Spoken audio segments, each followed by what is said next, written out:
Today is our third technical session, and we will be having four speakers. Our first speaker is Dr. Bakar Mahmood, Director of Al-Harismi Institute of Computer Sciences, University of Lahore. I would like to give a brief introduction of Dr. Bakar Mahmood. Professor Dr. Bakar Mahmood has served in industry as well as academia in the North America and Pakistan. He served as Director of Process Development in CIE&A Corporation, Maryland, delegate to the IEC Committee on Optical Interconnect Standardization. Professor Dr. Bakar is the Director of Al-Khwarizmi Institute of Computer Sciences, also known as KICS, a Center of Excellence for ICT Research and Development in UET Lahore. He is also the Director of Center for Energy Research and Development at the same university. He has consistently won research funding in a number of IT and renewable energy technologies. He has published over 80 reviewed papers and has 12 US patents to his credit. Dr. Bakar Mahmood is an expert and holds leadership position in the research and development organizations in the areas of information technology and renewable energy. He is a founding member and director for the Center for Energy Research and Development, also known as CERD, which is a leading research center in Pakistan for renewable technologies development. The solutions developed by the centers are focused on solving energy problems of the country through low-cost, viable indigenous technologies. Please welcome Dr. Bakar Mahmood to the stage.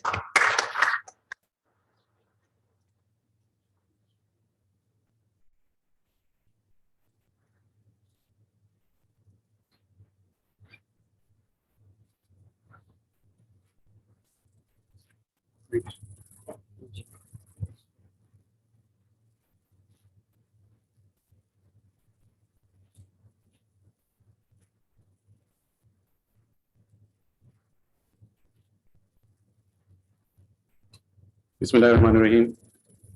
Very honorable Dr. Iqbal Chaudhry, the distinguished guest speakers, also the researchers and students. Very good morning and assalamu alaikum. This is a great honor for me to being here. I've been given this opportunity to speak at this August gathering. We heard quite a bit of exciting presentations yesterday, observed them, and also got several questions and challenges regarding the opportunities and commercialization. So from my perspective, I've been operating this ICT Research Center for the last 15 years. So I will first speak about some of the success stories that we have been able to achieve during the years.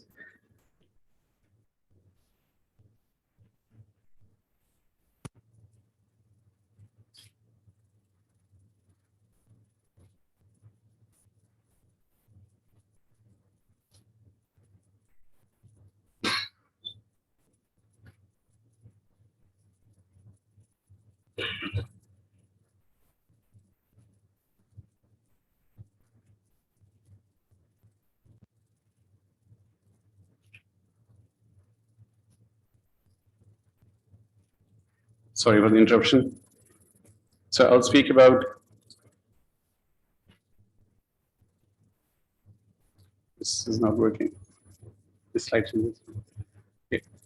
I'll speak about some of the success stories that we have been able to achieve over the past few years. We have at the center, this was established in 2002 with a small seed money of about less than 100 million. And the BOG was set up by the governor of Punjab.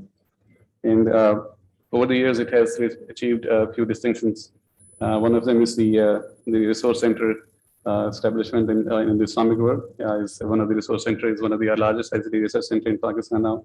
So it's been now published in 58 Islamic countries. And then Dr. Nadeem also conducted this survey, which was we described yesterday, and through Knowledge Platform and HEC.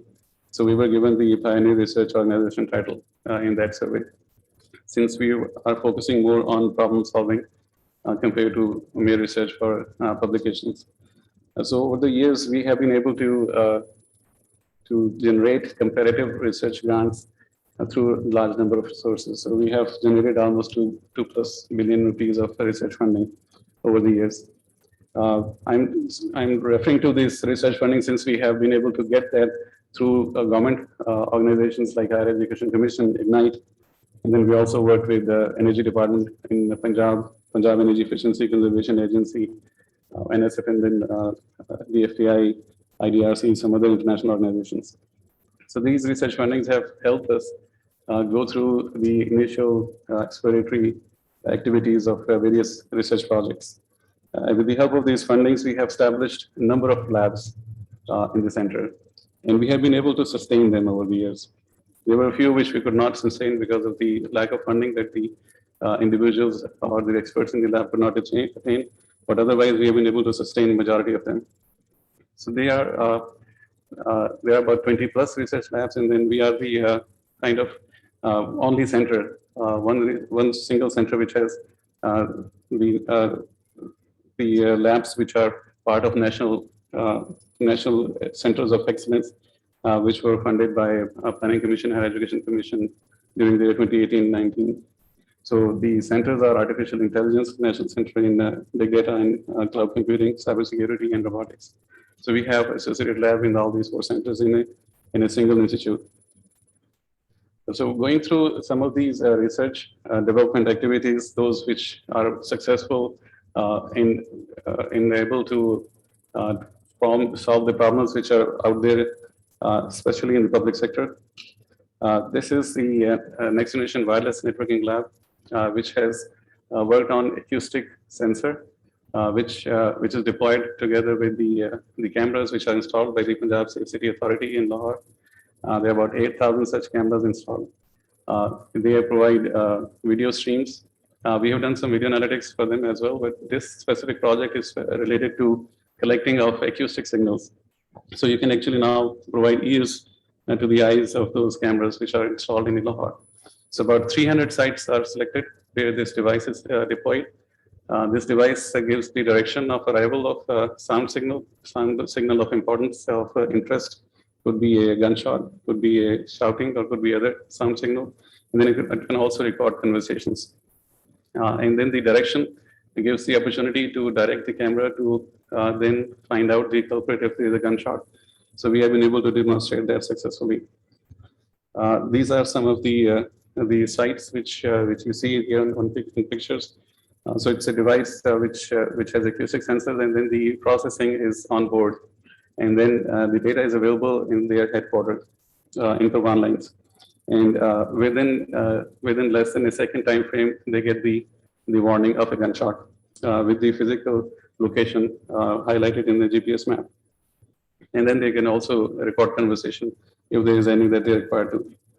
So then we were able to then add a third dimension also, since in valley areas, since this gunshot detection is now important for sniper detection, also in Kashmir Valley, for example, or in Karachi city where we have high rises.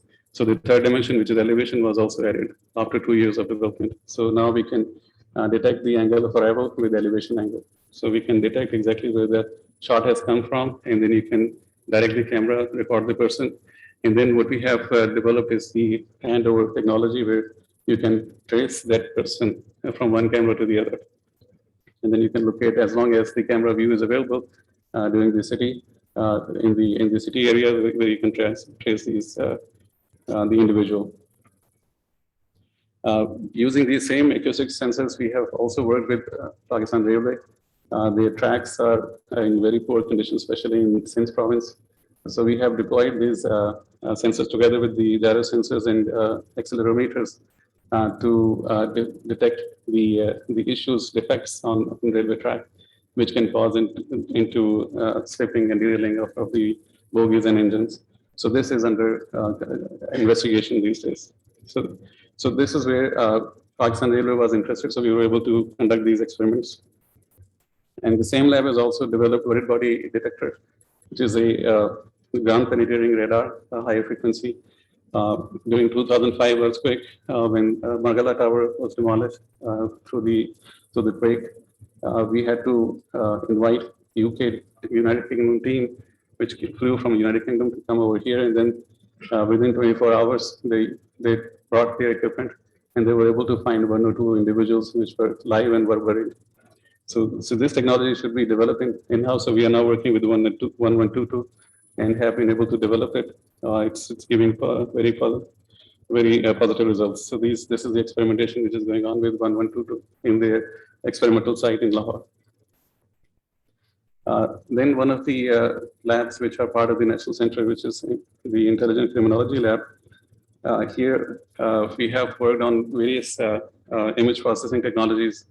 Face recognition is very well known technology, which is used for various applications. So some commercial applications which we have been able to develop is multiple face recognition kind of an attendance system with the help of a mobile phone. So a instructor in Pakistan, attendance is important in universities, and it is an issue all the time. It takes time, and then of course it is cumbersome. So the instructor can take its own camera and take few pictures of the individual. So 5 to 10 individuals could be taken in one picture, and then their face recognition will provide the identity, and the system will perform the attendance. So this is operating now in UET, especially in the vocational training programs. We are using it, and then we can also use the same technology for a walk-through attendance, where the employee of a company, if they're walking in and out of a gate, so for a break time or for the check-in and check-out. So this can be very easily recorded. So this walkthrough really requires fast processing, and it's successfully done. Then for Safe City, we are doing quite a few things. For their car and vehicle analytics, they are looking for make and model and color, and then the tracing capability of an individual car. And after the NPR, once you have recorded the number of an individual car, then you need to trace that car where it is in the last moment has been seen in that camera. So we have provided that traceability, and also the individual car check with the FIA if there is any problem with the registration number. The other thing that they have asked us to do for them is the location of a lost child with the help of, again, face recognition technology, and then also those which are most wanted. So we have that list available. So in areas like, or some public gatherings like cricket matches, or some of those areas where there's large gatherings, or Dara Darbar, for example, in Lahore, this technology is deployed, where large number of individuals pass through that gate, and some of the most wanted can be caught from such locations. We have also developed some AQI, which is air quality monitoring devices for them, and they are deployed in some places for Safe City. So Safe City Authority, which is a public sector organization, has started to work with us and has given us the opportunity to deploy R&D based solutions, which were very expensive otherwise for them to purchase internationally. Moving forward to another lab in a different area, which is in the power systems group. In this lab, we have developed several automations over the past many years. For example, the AMR kind of features, and then the invoice processing for the IPPs, where the contract between the MIS for the resolution of a contract between the power producer and the power purchaser. That MIS was deployed since it take care of many such ill practices which goes on. And then most recently, they have automated a grid station, which is first time again indigenously built in Pakistan. So we have done it for MEPCO in Multan division. So some of the list of the grid stations are shown here. So these grid stations are automated, where you can do the energy in and out readings. You can do the load shedding control. You can do many other operations which are otherwise required human intervention. So this can be now done remotely without having any individual driving to the grid station or staying at the grid station to perform. So this has been a success with MEPCO, and then looking at that success, PESCO from Peshawar, Electric Supply Corporation, together with the Center of Excellence in Energy in UT Peshawar, we have developed a similar device for them, and it's being deployed in Peshawar area. Then we have a center which is operating for many years now, about almost 20 years. This is the Center for Language Engineering, and this center has been focusing on the computer application development for the Urdu language, where you can utilize the ICTs for providing services to those who converse in their local language. In Pakistan, less than 20% can converse in English. So in order to provide services, especially the government services, you need to provide them in their local language. Urdu is mostly known in all provinces, and otherwise other local languages can also be worked on. So this center has been working in developing the natural language technologies, starting off from the fonts development and text development activities a long time ago. So looking at the image processing, where the OCR was developed on the Nust font, and then the text processing for summarization, for plagiarism detection, and similarly for spell checking. So all these technologies for Urdu have been developed, and they are available as web service. And their work is now progressing towards speech processing. So text-to-speech and speech-to-text systems are now available, and they are quite smooth. Of course, artificial intelligence and deep learning are being deployed to provide a natural response. And then speech-to-speech is now in deployment phase in some of the customers where you can converse in Urdu with computer and get your responses. So this is a good success. Since many of the service providers, metrology department, NEPRA, they have started to work with us to provide their services online in Urdu using the NLP services from CLE. They have also done sentiment analysis on text, which is written in Urdu in tweets. Since there are hundreds and thousands of tweets, which especially in Urdu language, which no one else has to provide the services, so we can conduct that analysis. And in this chart here, you can see that there are political parties related sentiments are analyzed. You can notice that the number of tweets that are available there from PML, PPI, and PPP. So the total count of tweets are shown there. This is over a 2-week time frame data collected. And then the analysis of those tweets, either they have sentiments which are positive or negative or neutral. So they're divided into those sentiments. And then you can really, you can define exactly how the individual project or individual leader from a political party, or otherwise in general, the sentiments around a political party are analyzed. And then we can also take it further another step. And this is another project which I will describe later, where you can define exactly from where the tweet is coming from. So you can do the analysis, which is based on the geographical location of the tweet, originating position, location. So you can have that map also, where the sentiments in which location of the geographically of the country, what kind of sentiments are growing. Then recently we started to work with PAMRA. They are looking for, PAMRA is the electronic regulatory authority. Electronic media. Here we have 40, 50 different channels, where a large number of news channels where there's a lot of discussions are going on, and they would like to have record of who said what at what time on what channel, and that record can only be maintained if we have such an analysis available. So we can do the text-to-speech, speech-to-text gathering of all data, and then identifying the speaker, and then having that record available. And then in addition to speech, you can also do the analysis of the text, which is available at the bottom of the screen. So there are certain news feeds which are very quickly moving through the screen. So those text feeds can also be analyzed. So whole analysis of a news channel can be conducted. And then later on, once the data is available, then all kinds of analysis can be done. For example, an individual, what time and what the individual said. For example, a political leader used a certain name for a certain time frame. How many times the political leader referred to a certain subject, and so on. So these are the analysis that can be conducted with the help of such analysis. This technology. So this is now at this time under experimental deployment at PAMRA.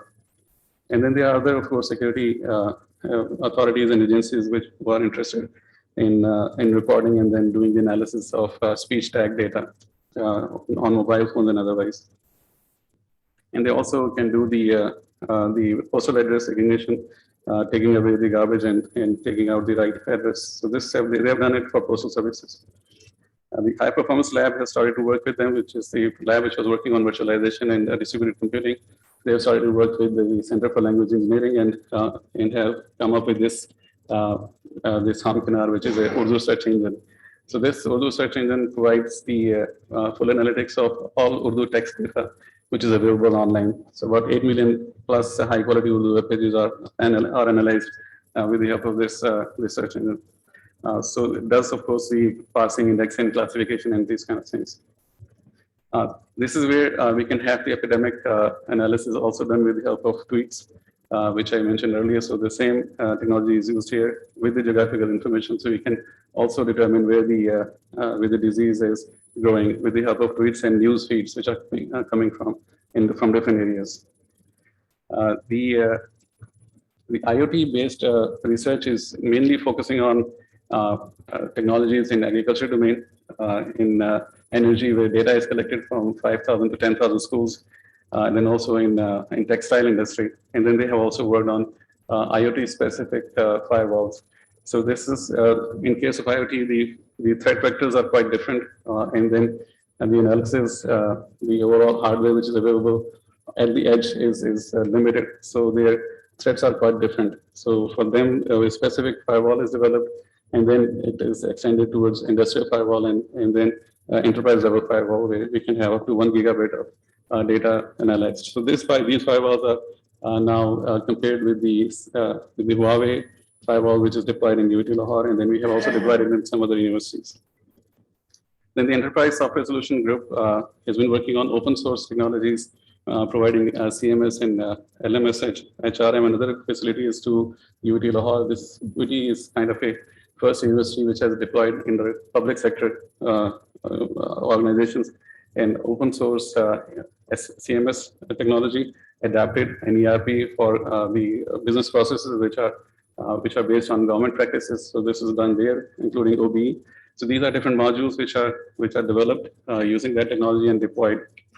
And then we have about 40 plus deployments. So this is one of the success of the lab, which has taken the technology out of the UAT, and then they have been able to deploy in several other public sector universities and private universities in Pakistan.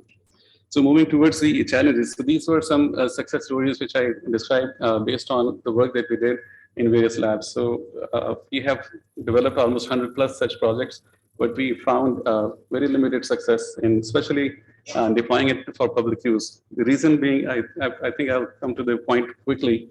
Main challenges that I feel are from the perspective of regulatory and policy perspective, and then the industry academia has serious divide, then some internal problems. We talked about this triple helix structure yesterday I think very frequently. Many authors talked about it. It is like the design that I like is that the government is on top, because government is the main enabler in this triple helix model, where it provides the funding opportunity for universities. And then Dr. Nadeem mentioned yesterday that there is no demand in Pakistan for research. So I kind of agree with him. But the main issue here is that the demand for research will be generated through public sector. And I'll explain how. It also incentivizes the industry. It also provides infrastructure. So when all of this is done, then the jobs are created and the innovation is supported. But what the government can do, very quickly, I'll just go through. Public procurement generally is almost 1/3 of all government spending. And in OECD countries, about 12% of GDP is public procurement. And the issue is that public procurement is done just to keep the cost very low, and also somehow work on compliance. So in that process, the public value and social welfare goals, they are compromised. So the issue here is that the public procurement is supposed to create public value, but it is not doing that, specifically in Pakistan. So the value will only be created when the public buyers are not operating in silos. So those public buyers which are doing all this purchasing, they need to interact, they need to work together with the service providers, which are the industry, which are the universities in the country. So in a ecosystem where we have stakeholders, so they need to work together. The public procurement should not be in a silo, working in a networking domain where we have information resources and activities and capabilities are put together, and the stakeholders' opinion are also available. Then we can use this public procurement as a very critical tool for innovation. This is what I believe is quite possible in Pakistan if such policies are implemented. The roadblocks we have is that In Pakistan, public procurement is done through PEPRA rules, which is Public Procurement Regulatory Authority. But here, what we have is that we do not have any support for indigenous development. The public procurement agencies, they do not work with the universities at all. They procure it through tender process. And in tender, you cannot really participate coming in from an R&D organization or research university. Since they have such a requirement that you cannot anytime fulfill, then we try to go in a JV format. But they have now discouraged JVs as well. They say that two parties in JV need to fulfill all the requirements. So these are many issues that we have. And then industry academia, in terms of divide, I'm referring here, since we know that collaboration is the most important part. But the issue here is that both of them have different frequencies. The trust is not there between industry and universities. And then the language is also different. Researchers are talking in the terms of impact factor and citations. They are talking about IR and NLP and of course ROI. These are the things which do not match. And then we have clock, which is quite different. Industry always asking for very quick solutions in minutes and hours. And we in academia are looking for at least a quarter or 6 months, a year time frame. So, and then the other issue is that from ISD perspective, the technology is so fast that it gets obsolete within 6 months. So industry, academia cannot really keep track of it. And they don't want to. And then cutting edge research is also not important in Pakistan. Reason being, our industry is quite behind. So conventional industry in Pakistan really does not need the cutting edge. They need the real problems that they need solved. Dr. Shah was referring to several such issues yesterday that once you visit an industry only, then you will find the right problem to solve. And then the awareness part, where both hands do not know exactly where the expertise lie. So I'll just come to very quickly a program that we have started with Higher Education Commission. We will, with Lahore Chamber of Commerce, where a portal is being put together, where the industry can really put their problem, and after having registration done, similarly, academics can put their profiles, and then with the help of a good AI engine, the matchmaking could be done. And of course, the profiles of academia will be, of course, advertised, and the problems will be made available. So this portal is almost ready, and in next week we will have its first launch at LCCI, and we will have this portal now engaged with the Engage platform, which Dr. Iqbal is putting together under the Isdp. So Dr. Wala, I think we'll have it put together since Higher Education Commission and LCCI will then take it to other chambers of industries in Pakistan. So with these words, I will now stop here because I think the time is over. Thank you very much.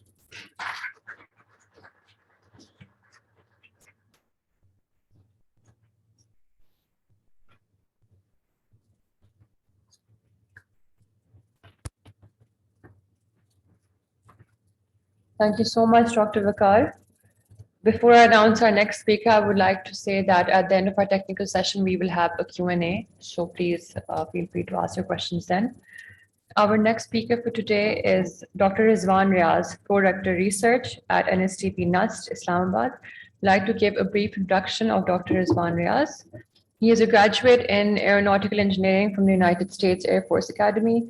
Air Vice Marshal Dr. Rizwan Riaz assumed the office of Pro-Rector for Research, Innovation and Commercialization at the National University of Sciences and Technology, Nust, in April 2021. Bringing with him extensive experience of academics, research, and technology management, his affiliation with Nust dates back to 2008 as faculty member and recently as principal of Research Center for Modeling and Simulation, also known as RCMS at Nust. Dr. Rizwan has over a decade of experience in R&D, project management, organizational R&D policy, and academia-industry linkage measures. He recently completed the establishment of the Nust Interdisciplinary Cluster for Higher Education, also known as NICHE, a cutting-edge interdisciplinary research powerhouse and a first for Pakistan, with the aim to build strong internal and external relationships and a positive public profile that supports the university's mission to be one of the most innovative and research-intensive universities in the region. Please welcome Dr. Rizwan Riaz to the stage.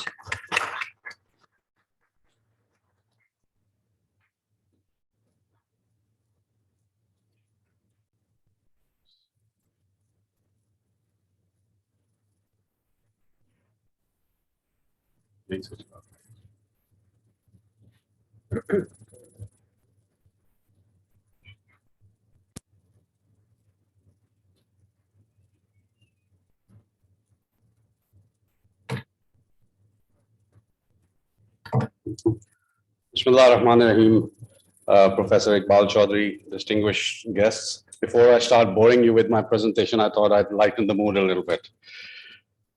I'm Dr. Rizwan from Nust. Thank you very much, ma'am, for the kind introduction and the words.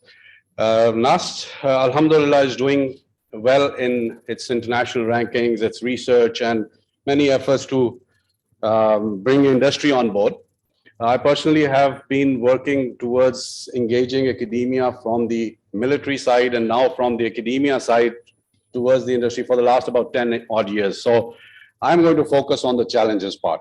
We have success stories, alhamdulillah, but let's talk about what's going wrong or what's difficult and how we can solve it. Dr. Bakar has already taken some of the thrust out of my presentation with some of the things that I'm going to talk about, but hopefully differently. And I'm going to primarily focus on the policy interventions that can be done at the government level, because I do believe, just as the previous speaker was talking about, that the government plays a critical, vital role in creating this linkage. So this is preaching to the choir, given that most of us are from academia. So I'll skip through this a bit quickly. But why academia? Where's the problem and how do we solve it?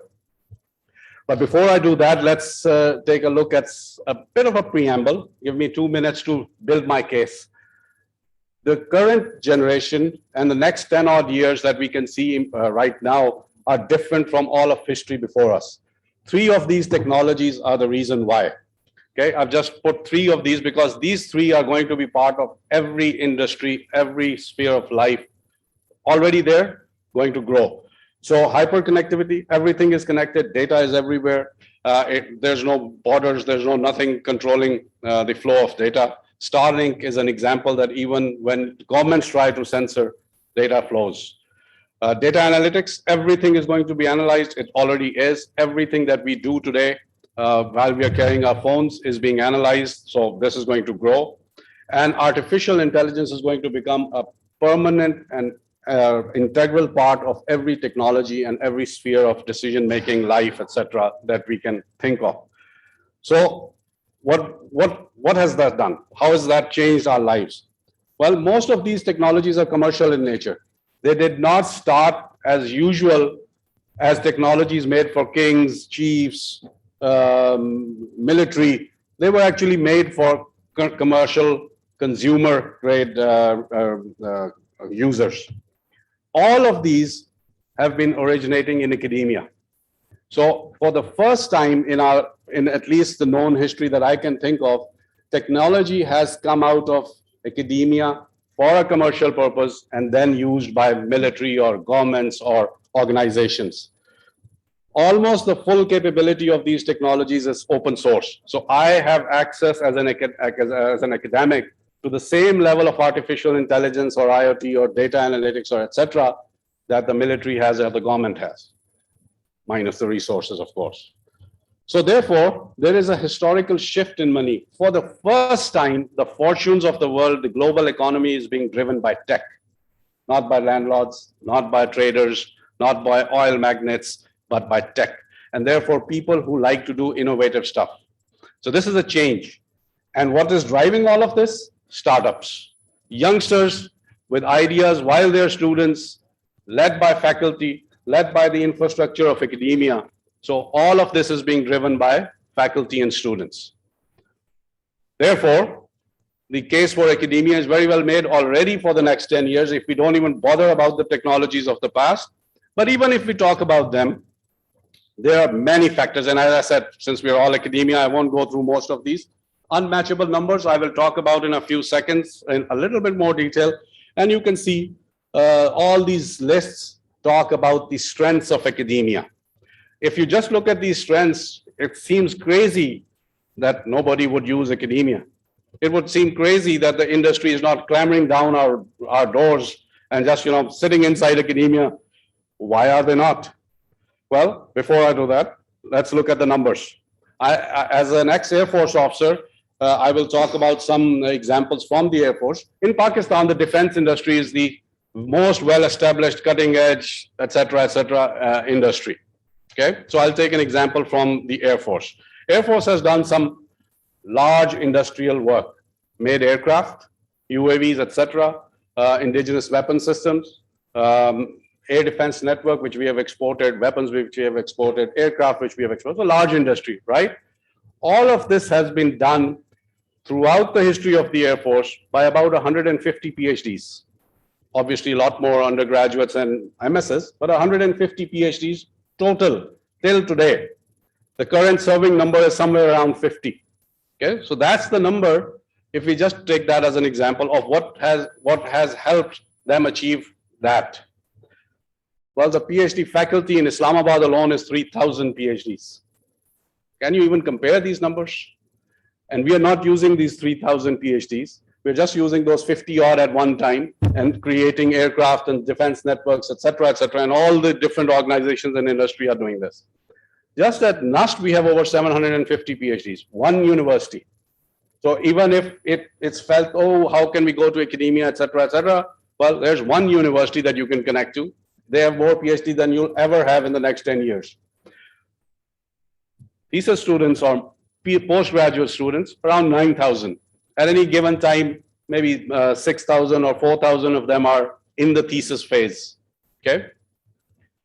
If even 20% of them are worth anything, the amount of manpower that you have, and this is globally considered the most capable manpower, which is a thesis student with a PhD supervisor, okay, for high-tech work. Why are we not using these people? So that's the question that I've had since I was in the Air Force, heading the development and technology sector there, and trying to connect to academia, and now from academia, trying to connect back to the different industries, is if you have such a capability, the numbers are just mind-blowingly illogical. Why are they not breaking down our doors? Why is the industry not sitting inside Nust? So if you look at it from their side, they say academia loses focus. We give them one task, they go on 10 tangents. You have to sort of keep at them to stick to there. They have too many ideas. We say, okay, make me a gyro, and they'll start talking about lasers, and they'll start talking about MEMS, and they'll start talking about 20 other ideas. They don't fix on one thing and make me something.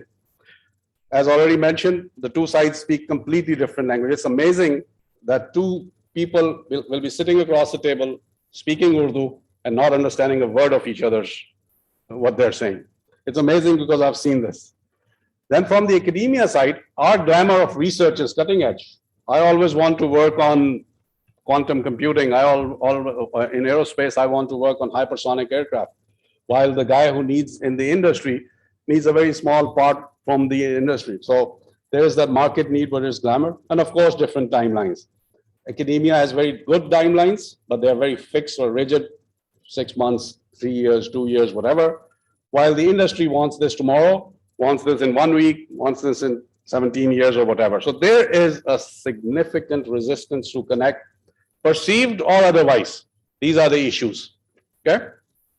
So how do we solve it? So some of those ideas that I want to talk about today, and I'm going to go into a little bit more detail about the government policy interventions because that's the main theme. But government policy interventions is number one. Faculty career growth has to be linked to industrial activity.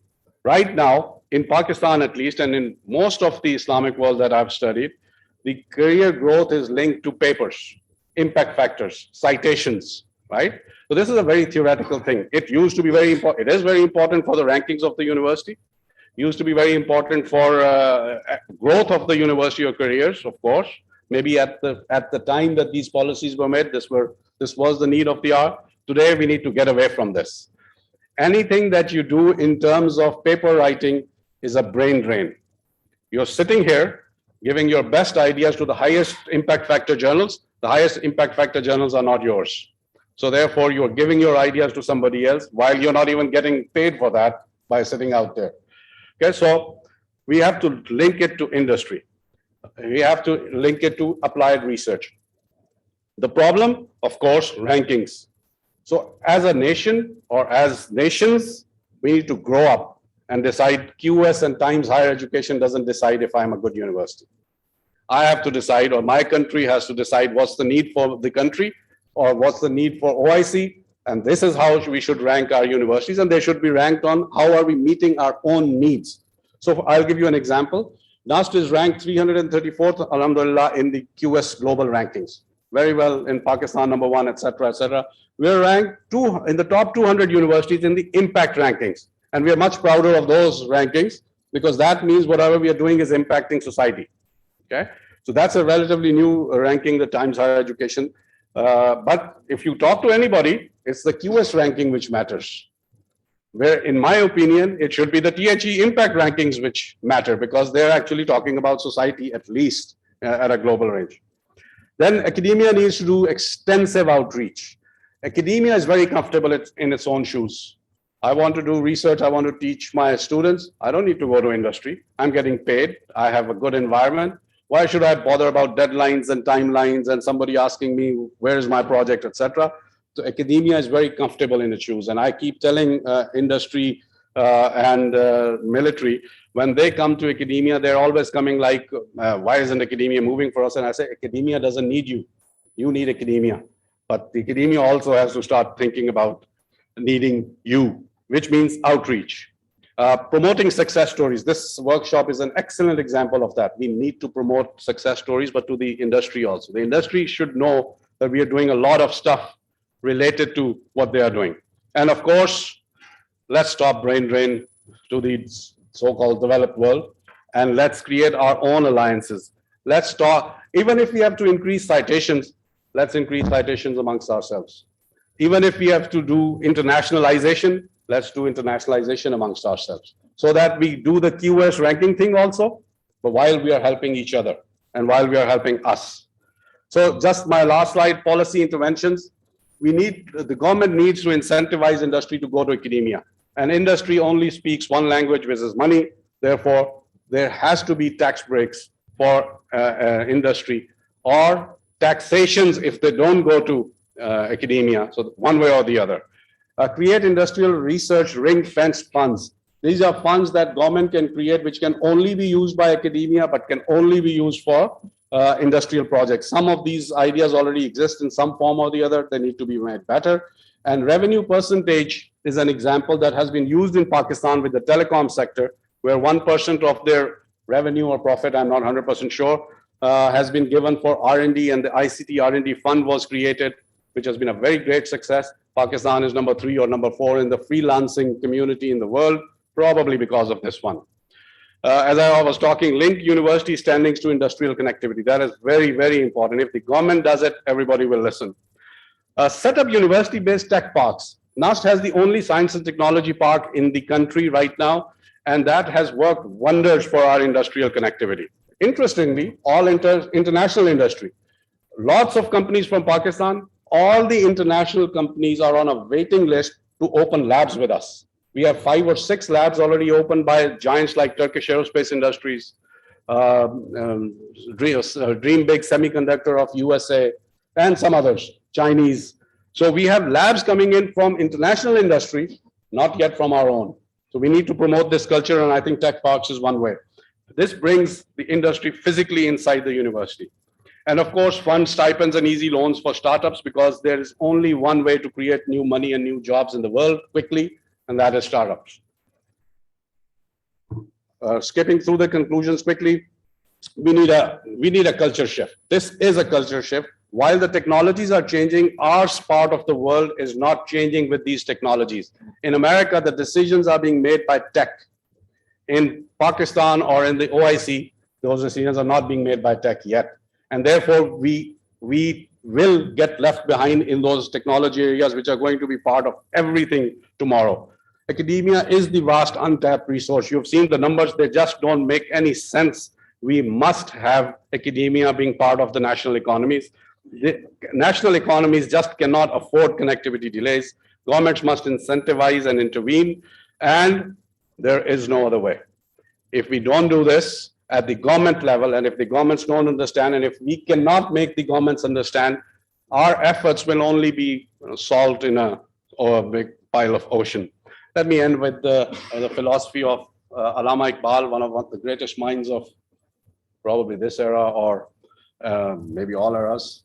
For the non-Urdu speaking, I've written the translations, but this is how I see academia. बेमौजा दुनिया में उभरती नई कौमें जो ज़रबे कलीमी नहीं रखता वो हुनर क्या. This is speaking to us, the academics. If your talent is not doing miracles, it's worthless. So we have to do miracles, nothing less. If you're just teaching 2 PhD students and 10 MS students and taking 2 classes and doing 10 papers, not enough. We have to do miracles. If we're not doing miracles, we are worthless. Thank you very much.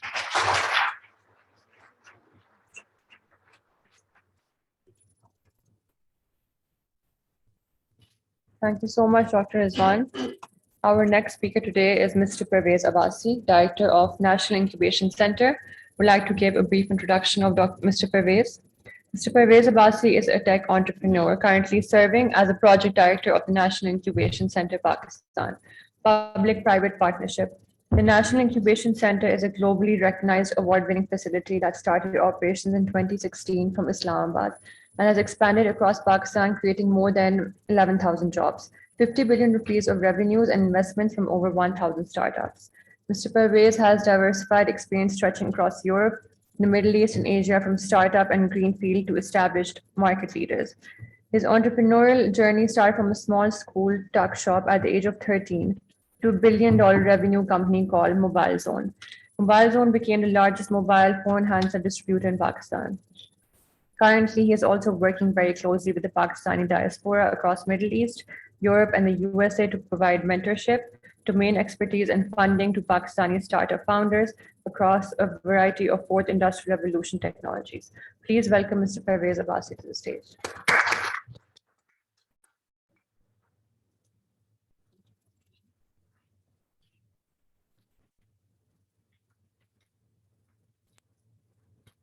Bismillah ar-Rahman ar-Rahim. Assalamu alaikum.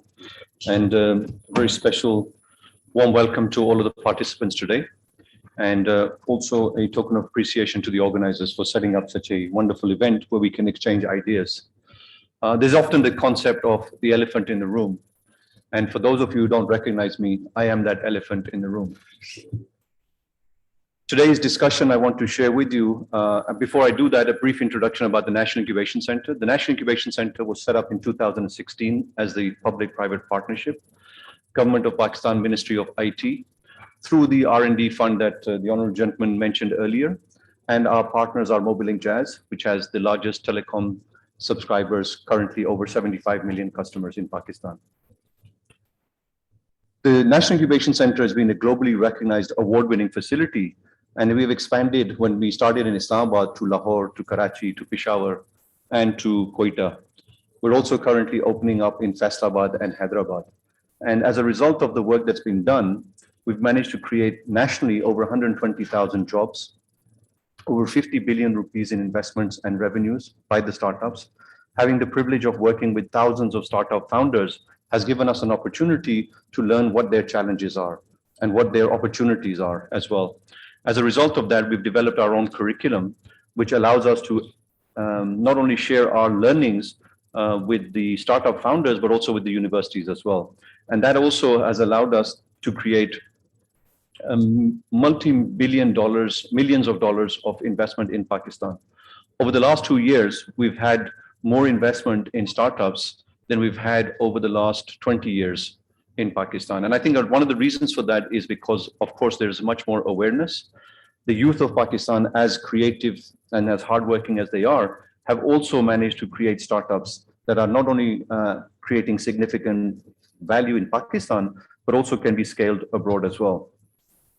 Just yesterday, for your information, Vion Ventures, which is the parent company of Jazz, led an investment of $37 million in a local Pakistani startup. As I mentioned, these startups not only are raising money, but also being able to create significant value for their shareholders. We've had the opportunity to work very closely with industry, but also very closely we've been observing the academia as well. And there is a big divide. And as the honorable gentleman mentioned earlier, this divide is real. And the reason for this divide is multiple. And we have to obviously try to find areas of common interest so we can work together and reduce this divide, hopefully eliminate this divide, and try to find areas of common interest At the National Incubation Center, we've managed to do this to a certain extent where we have reached out to universities. What we're suggesting to them is share with us in our language, a language that we understand, the papers that have been published by your PhDs. Allow us to select from those which we feel are industry relevant and allow us to commercialize those in collaboration with the authors, in collaboration with the institution as well. And as a result of that, I'm happy to share with you that when we look at industry problems, we've managed to find local solutions as well. So a couple of examples I would like to share with you here. One is in 2016, one of the largest banks in Pakistan was unfortunately closed. They lost their license. They were fined $400 million in the US. I'd rather not name them, but they are one of our top leading banks in Pakistan. As a result of that, other banks became very nervous and they reached out to us. This is how industry reaches out to us because they have a high level of comfort. And the National Incubation Center presents, I think, common middle ground between academia, where we would like to think that academia is comfortable there, as well as industry. We help them to build a solution in 6 weeks based on the information that they shared with us. Normally, that anti-money laundering solution would take $500,000 and 6 months to deliver. Pakistan ke andar, we managed to deliver it within 6 weeks for less than $30,000. So you can see, just alluding back to the honorable gentleman, that we have local challenges that can be addressed and we don't necessarily have to go abroad for those solutions. Another example I'll give you, for those of you who are soccer or football fans, Ronaldo 6 months ago picked up 2 bottles of Coke on a live press conference. Some of you may have seen it. As a result of that, a very large beverage company lost a lot of its goodwill and allegedly money as well. Of course, the company became very concerned. They asked us to help them. And what we did was we did some research, we developed a formula, and we built Pakistan's first recycled plastic road in Islamabad. This was in collaboration with the CDA. Again, you can see how we identified a challenge and tried to fix that problem. And lastly, when COVID started, we had a challenge from the health ministry stating that what can we do around COVID? In the health industry, typically many of you are aware that they look at prevention, detection, and cure. We ran a hackathon where we invited people to participate and crowdsource solutions. We had over 1,200 applicants from 11 different countries. And the winner of that, incidentally, was a startup that was founded by a Pakistani based out of Germany and a Pakistani based out of Pakistan. And they developed an app, a mobile app, which you simply cough into the app and it tells you if you have COVID or not, or tuberculosis, or some other lung disease. The point I'm trying to make is that Pakistanis, there is no two ways about it. Agar hum Bairun mulk jaye, so we see them very successful. In Silicon Valley, there are billionaires creating value, not only economic value, but also social impact and other impact as well. Those same Pakistanis, they would love to give back and they are contributing towards Pakistan. I think what we need to really look at is why is this divide there? And according to my experience, it's basically because everybody is looking at through their own lens, through their own narrow perspective of what they should be doing or what Pakistan should be doing. In today's world, as you may well be aware, the concept of education itself is in question. According to industry, 90% of fresh graduates are unemployable. So we really have to question ourselves that are we really giving our future generations the right kind of education? Or are there more important things, for example, skill development that they could learn? We at the National Incubation Center, and I can share with you, we have a number of startups who have developed technologies, artificial intelligence, machine learning, big data, and these are all indigenous.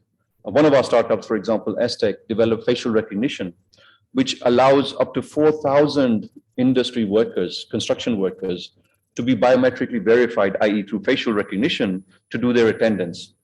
Not only is that more significant with regards to COVID, but it's also more economical and time-saving as well. The point I was trying to make here is that I think that the universities have a platform which is already in place, known as the ORIC, the Office of Research, Innovation, and Commercialization. And we have to question ourselves is that since they've been around, how much money have they made? When we talk about commercialization, the elephant in the room is how many dollars, how many rupees have they generated? And for me, that is one of the most important yardsticks. And it's quantifiable as well. So when we put in something in, we know that we're putting in, let's say, $100,000 or $1 million or $10 million into a program. What are we getting out of it? And if we're not being able to get anything out of it, then we should question whether we should be putting that money in or whether it could be used somewhere else. I do agree that the government is, of course, one of the largest buyers, and therefore they need to be more flexible. We are also in consultation with PEPRA to be able to identify how we can support local Pakistani companies. And one of the suggestions we have is that all government procurement, minimum 5% has to be indigenous in the first year. In the second year, minimum 10%. And we grow that 5% every year. Over a period of 10 years, 50% of all government procurement would be indigenous, thus saving ourselves not only billions of dollars, but also more importantly, developing local capacity. And once we develop local capacity, those same people can go on to get better jobs or create their own startups. At the end, I would also like to say that at the National Incubation Center, if for those of you who have visited, can I just see how many people have visited? Thank you very much. For those of you who have not visited, we're in just behind Namal University in H9. I can see we have some distinguished foreign guests here as well. I'd like to invite you, ladies and gentlemen, please do come and visit us. If you need any help, the organizers would be able to arrange that.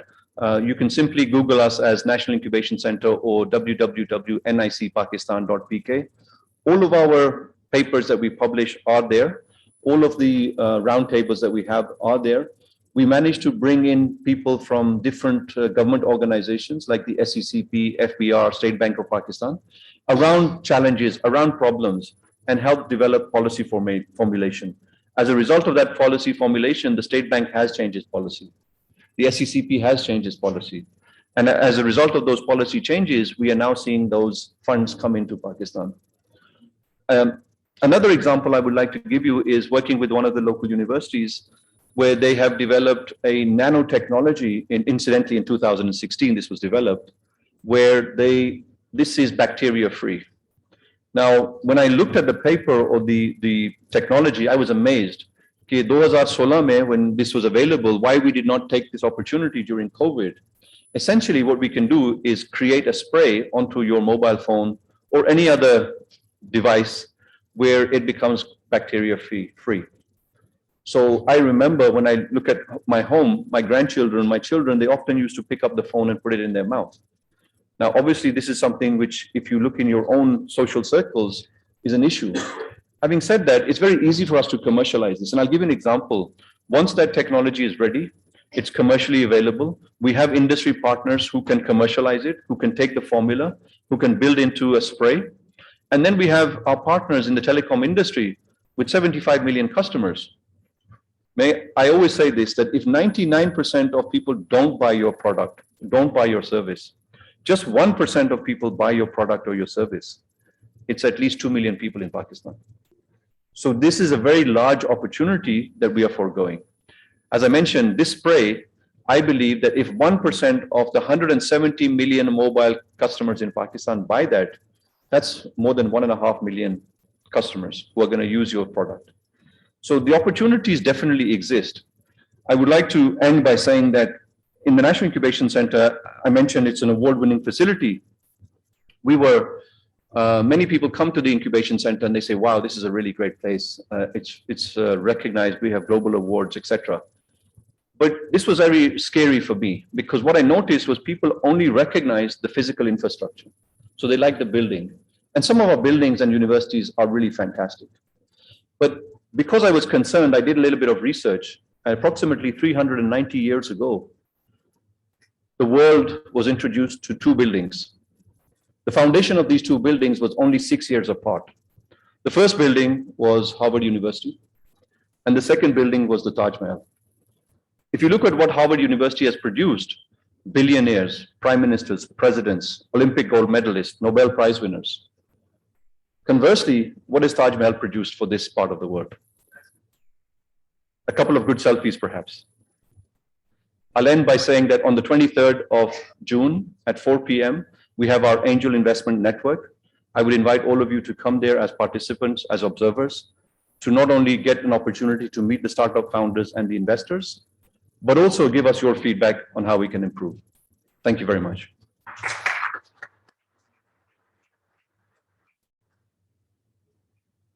Thank you so much, Mr. Pervez. Our next speaker is Dr. Mohammad Sabhi Anwar, who is Dean at the LUMS Said Babar Ali School of Sciences and Engineering. I'd like to give a brief introduction of Dr. Sabhi.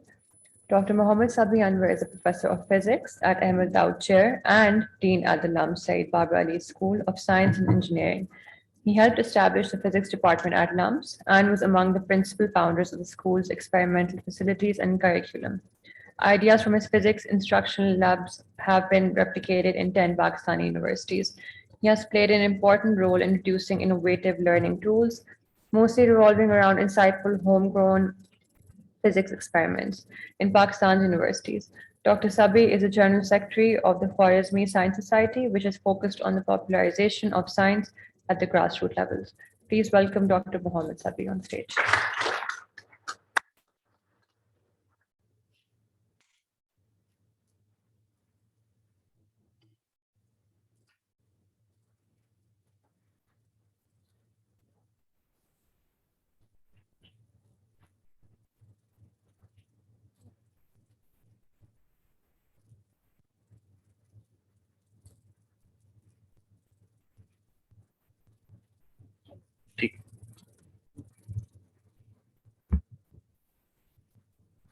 All right, Assalamu alaikum. So first of all, I would like to thank the organizers, particularly Khurshid Hasnain Saab, Dr. Iqbal Chaudhary Saab, and the managers of this, organizers of this event, particularly Umar Saab, for inviting me and my team, who also have a stall outside. So compared to what my predecessors have talked about, my scope is very limited. So, and I do not have that vistas of experience that they've shared. They are leading incubation centers, they're leading large research centers who are aimed at innovation and commercialization. I would like to focus on something which is closer to my personal life. As the introduction has told you, I'm a professor of physics. And what I love the most is teaching and education.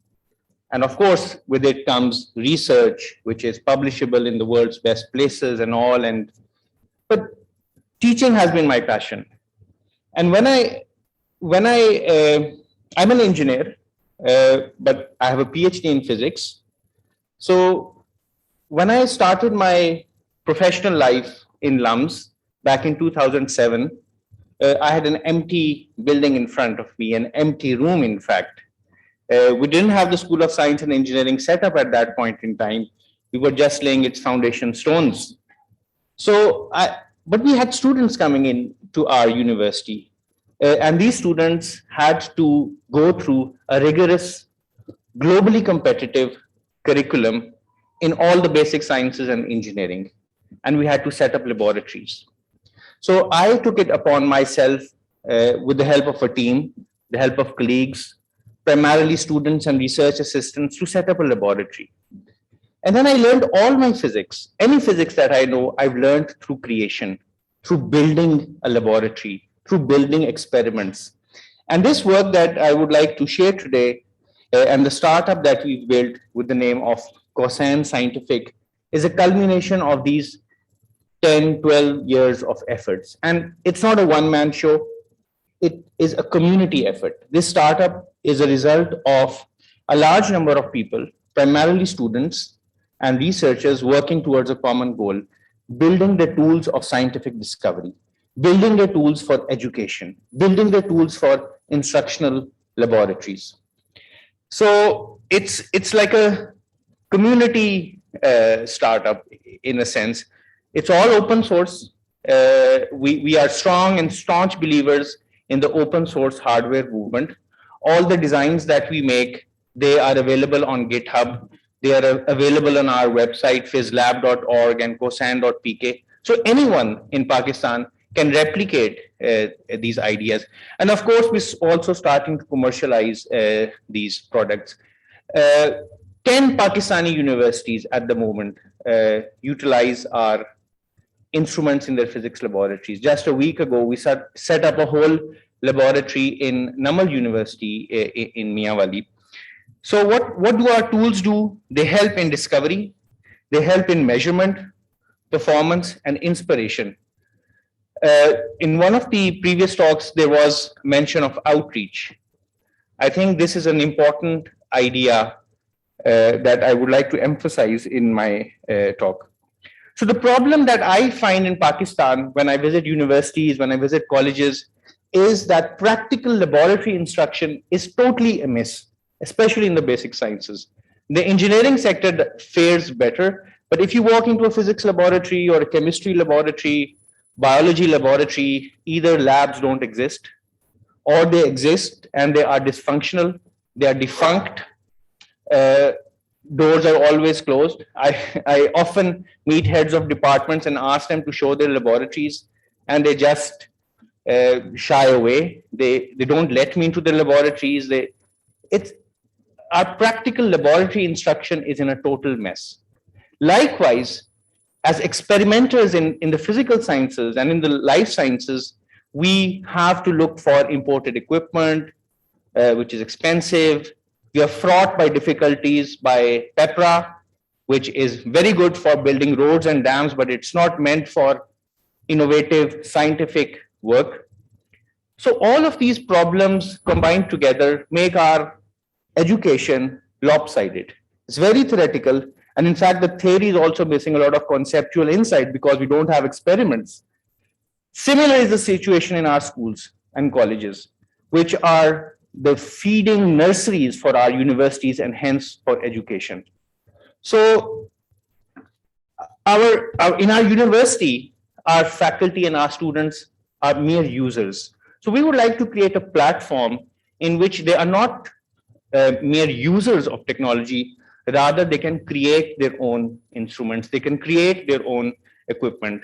So this startup, the Cosine Scientific, provides our users and our clients with a tapestry of tools, instruments, gadgets, ideas, softwares they can assemble together and combine together and make either an instructional apparatus to be used in a university or a college or a school laboratory, or a sophisticated scientific equipment that they can use for their research. So the idea is to create our users into creators.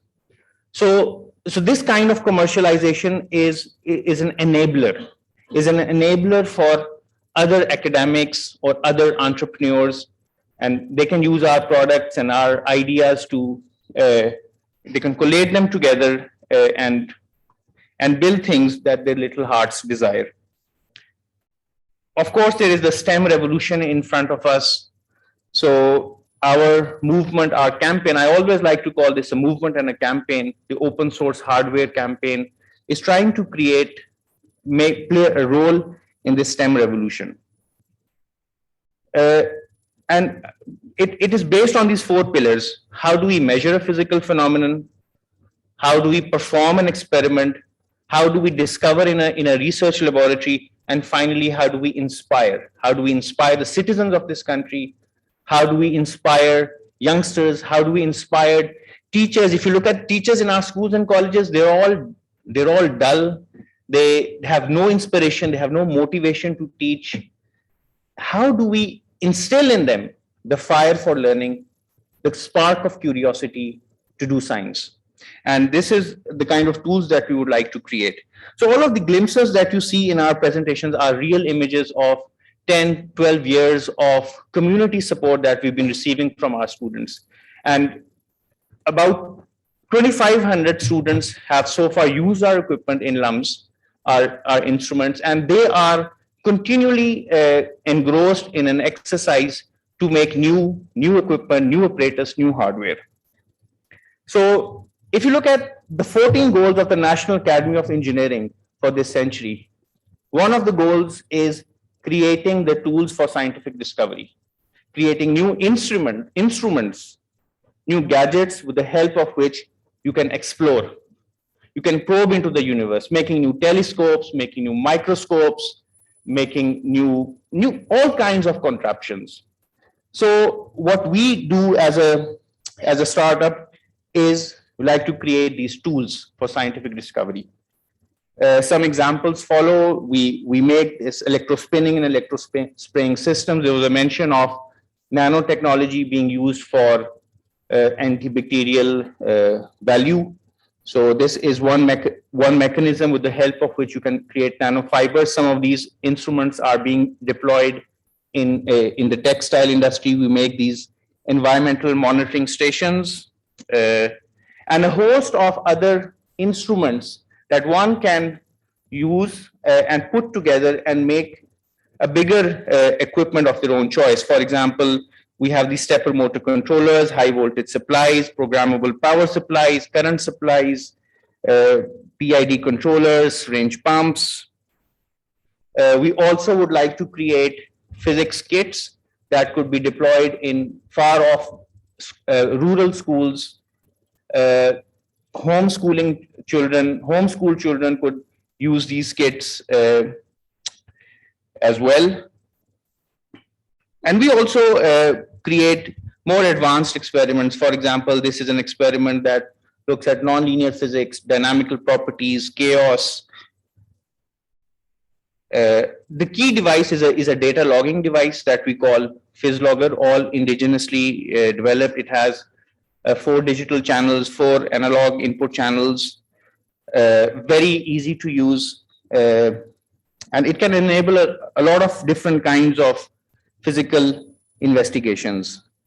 So it's flexible, it's plug and play, it's easily configurable, it's very easy to use, and it becomes a building block of different kinds of experiments. So this PhysLogger is then supplemented and augmented with a suite of sensors that can measure temperature, obstructions, magnetic fields, loads, current voltage, resistances.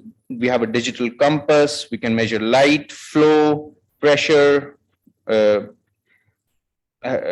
humidity, and motion and displacement. So we have integrated gyros and accelerators. So the main idea is that we have a data logging device, and with it, we have a repertoire of different kinds of sensing instruments. And the possibilities are then endless. So every physical process, as you know, starts with the measurement. These devices enable accurate, flexible, rapid measurement.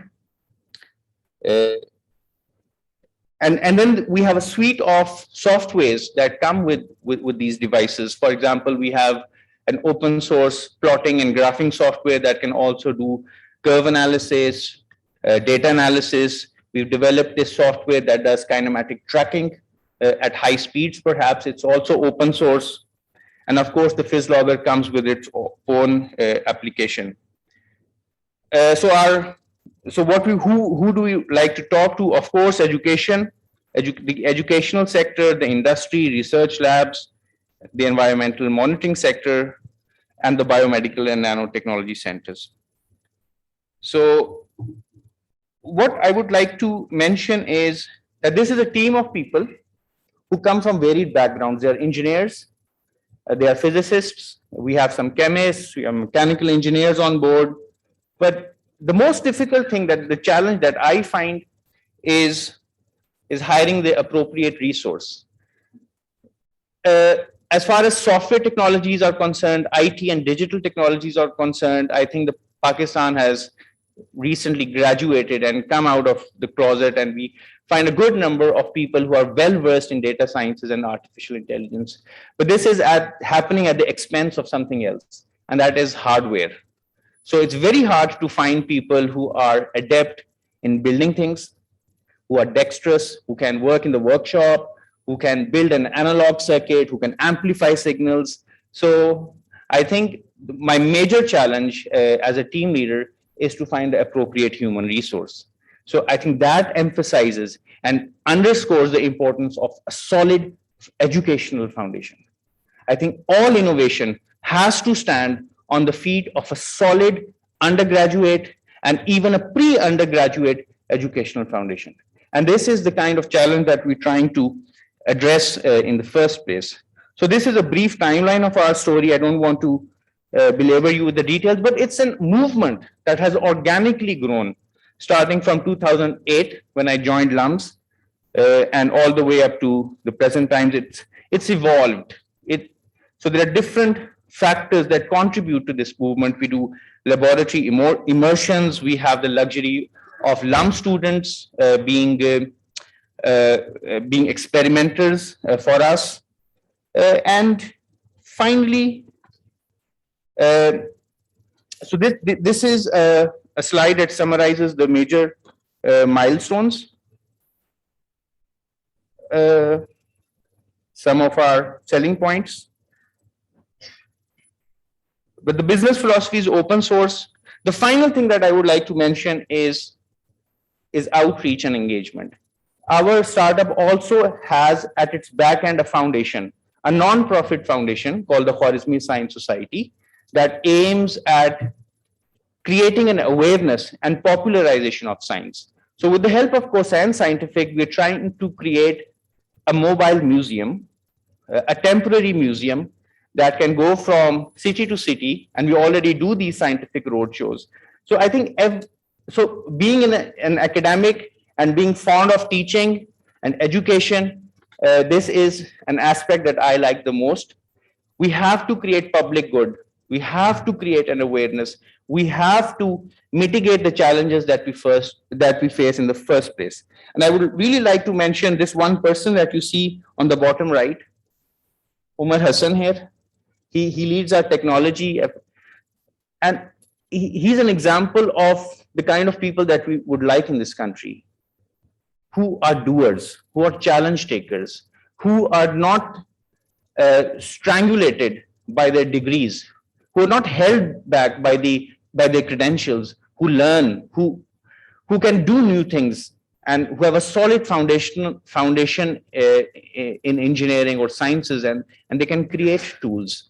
So I think the importance for education and learning in this innovational ecosystem is of paramount importance. So this is all that I had to share. I'll be happy to take questions at the end. Thank you very much.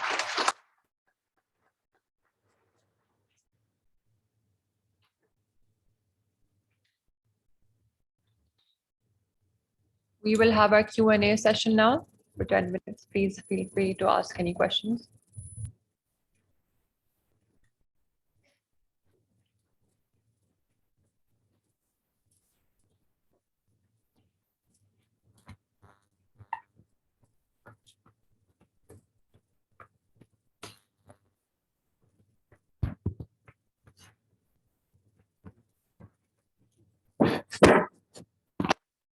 Hello. Yeah. Thank you very much. It's Random Butt. I'm a physicist, and mention has been made about new technologies. I would like to ask the panel, where do you place the nanotechnology, which was not mentioned in the... let me introduce, just for a minute, nanotechnology in this country was instituted first time in my lecture in 1995 at Pinstech, as the Director General of Pinstech. Since then, various universities now have by Alhamdulillah about 50 different projects all over the country. Recent survey of the HEC mentioned. A very important thing is the utilization of this technology for the precision instrumentation and requirements. I have an example of Iran. There are about 750 companies manufacturing the equipment for nanotechnology. Recently, this year, they have about $2 billion earning of supplying about to 18 different countries, nano equipment like electron microscopes, like the various systems they are used in the precision. Dr. Sabhi has mentioned about the hardware. I think there it is the important part of it. Software requires, okay, coming up. The instrumentation and making precision equipment is lacking, which we are importing quite a lot. Now, my question to this panel is, my difficulty, I've worked on this a new concept of multidisciplinary teaching at BS level. For the last 10 years, this is four subject teaching at BS level: physics, chemistry, biology, and material science. and we had a faculty of 6 full professors retired.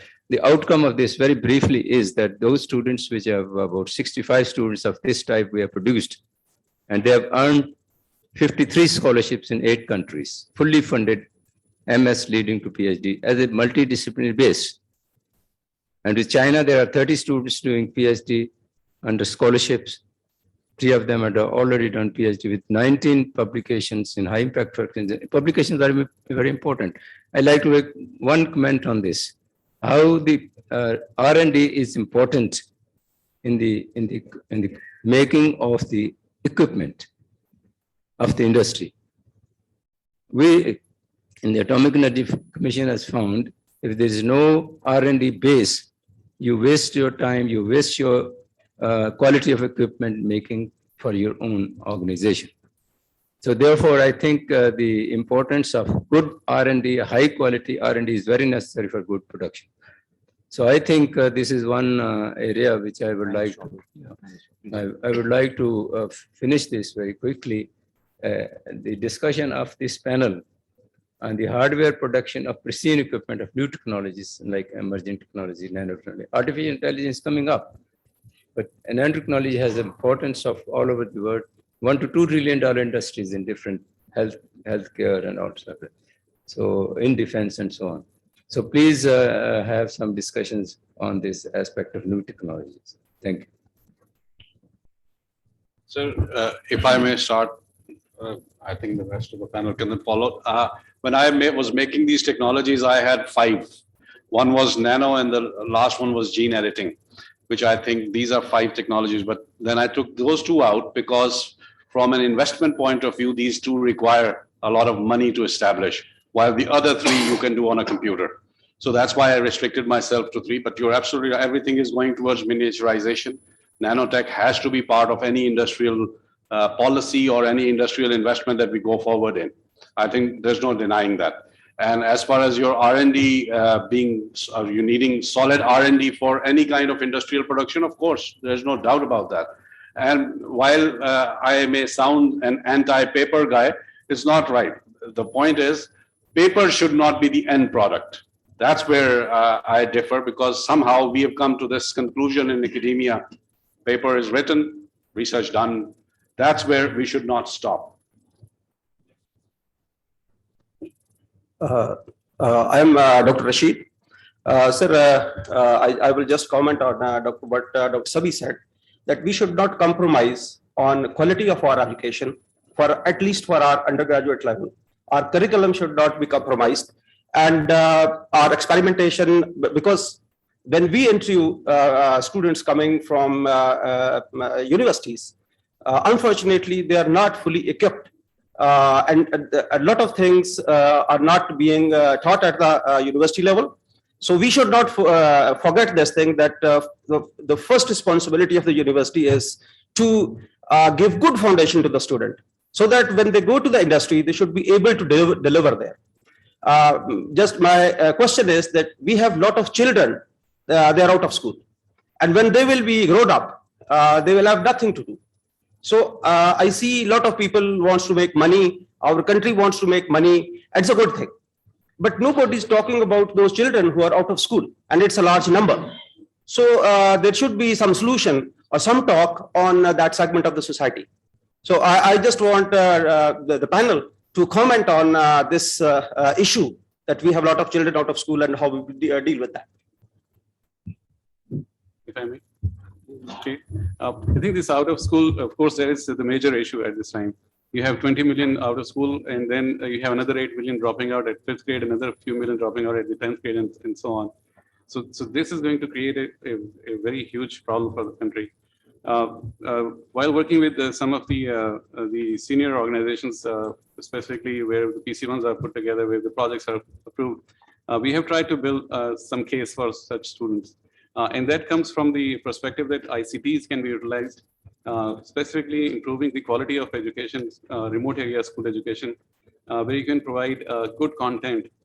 What we think is that there's a possibility of having a device, tab-like device, being made available to students which are in poor areas.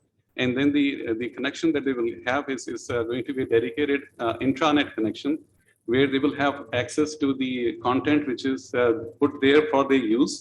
It's not the internet where Google and YouTube and every other stuff is available for distracting students. So they have only the knowledge that they're looking for, and then the logging process will lead them towards their content which they can download. And then we can have something like a digital twin of a teacher, which will start teaching that individual through the ICT technologies, where you have language also taken care of. You can have local language, individual digital twin teacher, which is providing the instruction. Then the device should be able to have a writing analysis piece in it, where the students start to write, and then that analysis could be done even in Urdu, not only in English, but also in Urdu. And then the speech could also be analyzed. So these technologies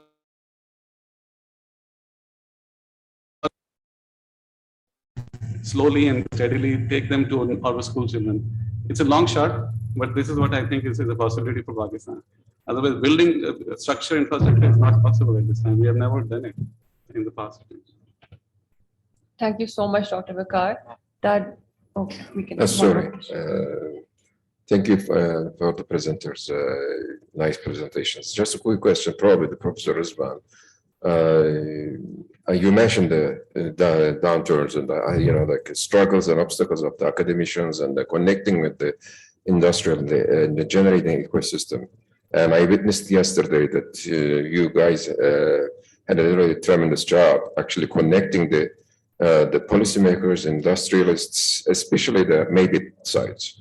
And as you know, in America, there is a huge role model. For example, you can see the Harvard and MIT had generated these both institutes. The high-tech and the biotech industry has benefited huge from that ecosystem.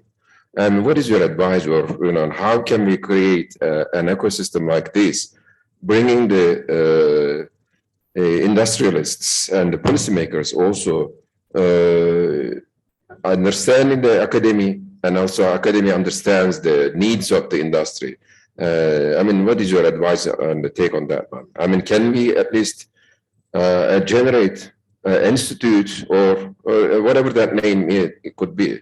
And Nust can be a good candidate for that, maybe. And what is your advice on that one? How can we create or stir up an ecosystem that actually can all these people can join and benefit out of it? So the academicians not just publish paper, but also contribute their science into the commercialization or the product. How do you advise? Thank you. Thank you very much, sir. The success that Nust has had, I think, can be attributed a lot to the Science and Technology Park. And this was an experiment started about 3 years ago. COVID hit right in the middle of it, but it still has worked.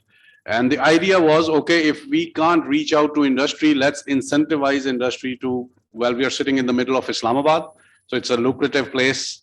Let's give them office space here, which is very nice, and make it cheaper than most other places in Islamabad. So industries will start opening their offices, just to open an office in Islamabad. But once they're inside, then we can show them the different technologies and success stories.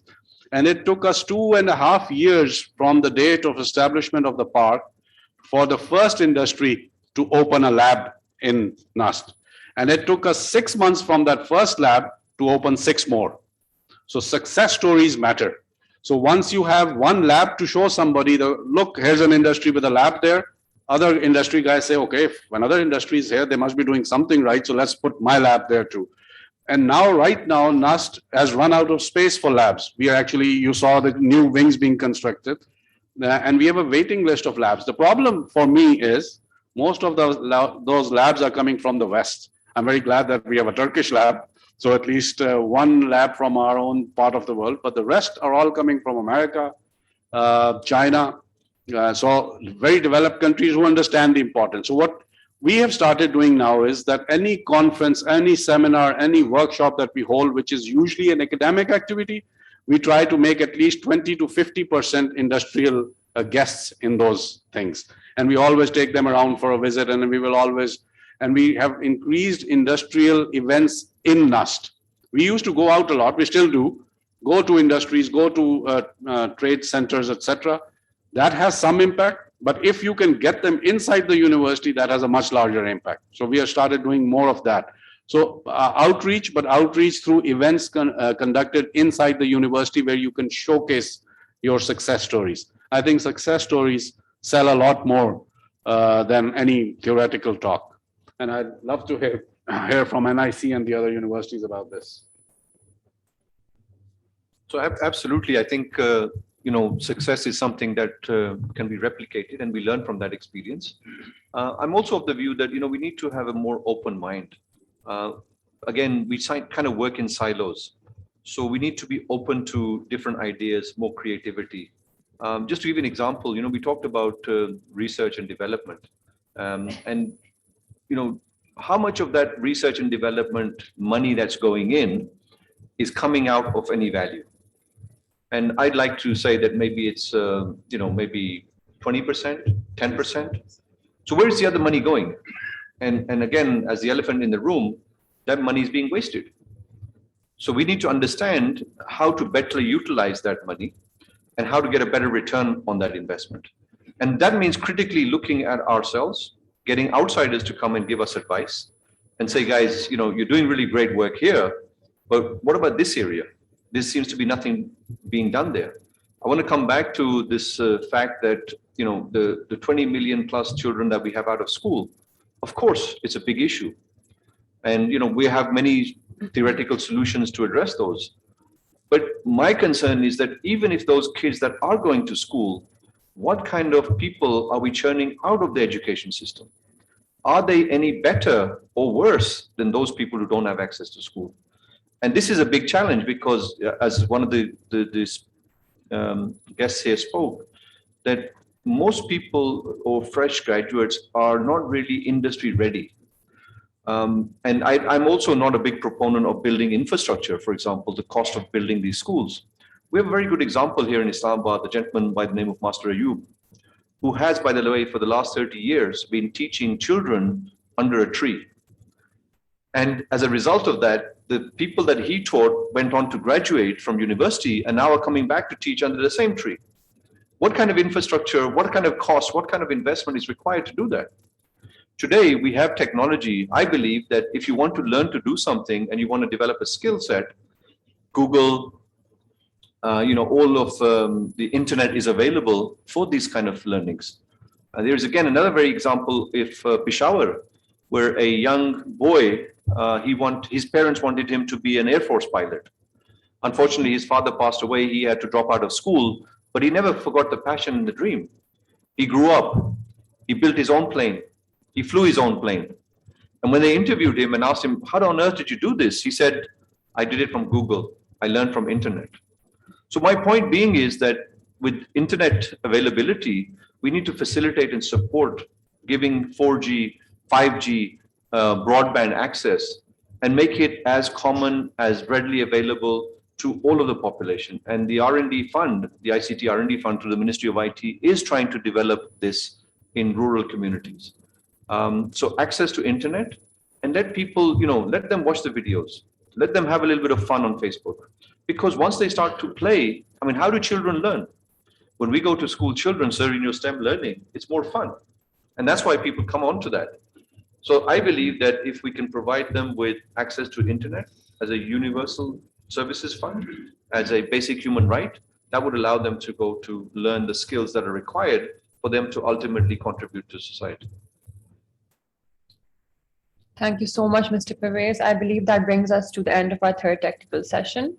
I would request all of you to please make your way outside for a tea break. We will convene at 11:40. Thank you.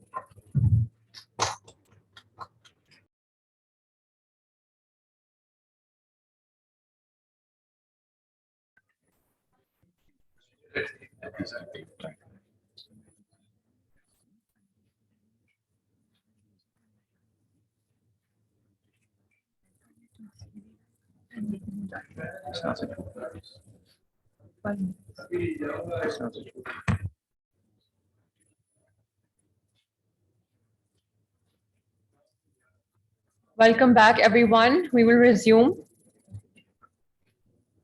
We will start with presentations by researchers highlighting commercializable innovations. Our first presenter will be Dr. Tasaddaq Hussain Cheema, who is CEO at Unal Center for Education, Research and Development, UCERD, and Pakistan Supercomputing. Please welcome Dr. Tasaddaq Hussain Cheema.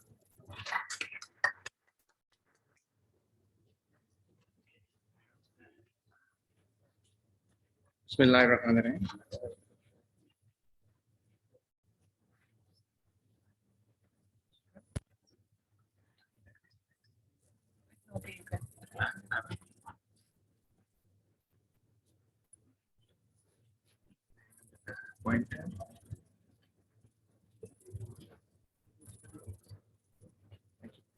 Bismillahirrahmanirrahim. Assalamu alaikum, and thank you very much, Comstech team, for inviting me here.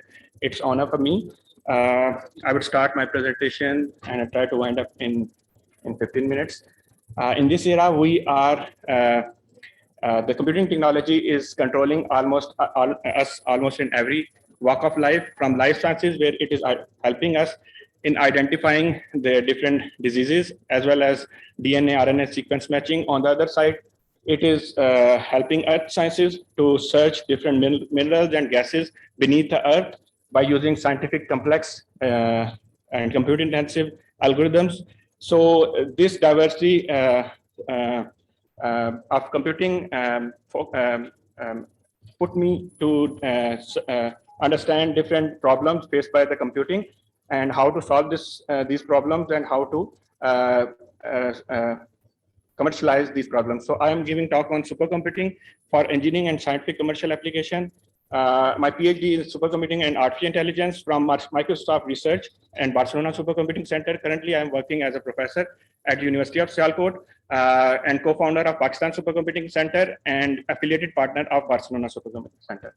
So the agenda of this presentation is, first I will discuss gaps between the research and commercialization with respect to ICT, information and computing technologies. So I'm a technologist, so I will try to discuss these gaps with respect to the technology solutions. Then I will discuss research and development strategies used to develop computing application. And at the end, my short success stories. Before going to start the presentation, I would like to discuss few definitions, like what is ICT. It's a diverse set of technologies used to acquire, store, process, visualize, or transmit the data. Whereas supercomputers are set of computers interconnected with each other and to process huge amount of data with high accuracy and high performance. Whereas the commercial application, the previous speaker actually gave a very clear definition to me. It's these are the services, application, products, or process that can be scalable, can generate profit, and marketable. Whereas the research to me is the utilization of resources and converting it into words of wisdom, or increasing the stock of knowledge. Some basic feature I would like to share for the commercial application with respect to ICT. This ICT application needs to be stable, as these application runs 24/7. They should have accuracy. The time criticality is mostly there. Every application needs to be executed with a specific given time.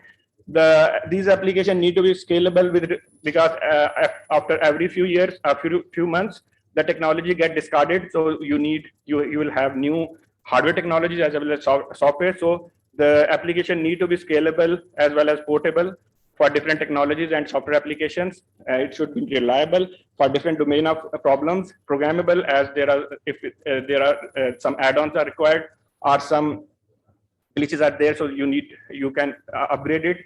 Definitely security is a major concern. Not only hardware security, as well as software and data security should be there and easily accessible to the user. Here is the design cycle of commercial application.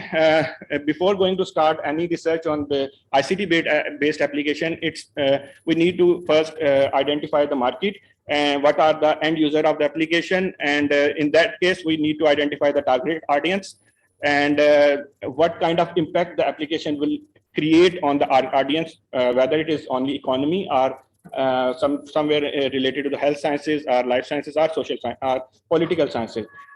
And the second thing, a critical point is to need to identify the standards and compliance and regularity approval.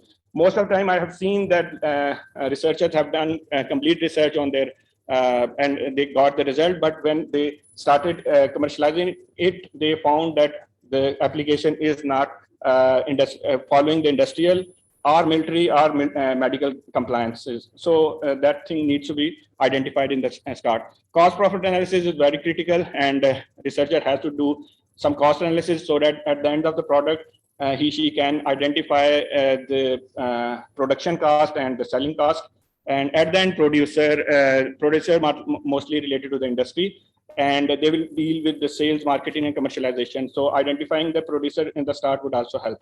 Later, research and development will be started. So I will discuss this part in my second part of my presentation.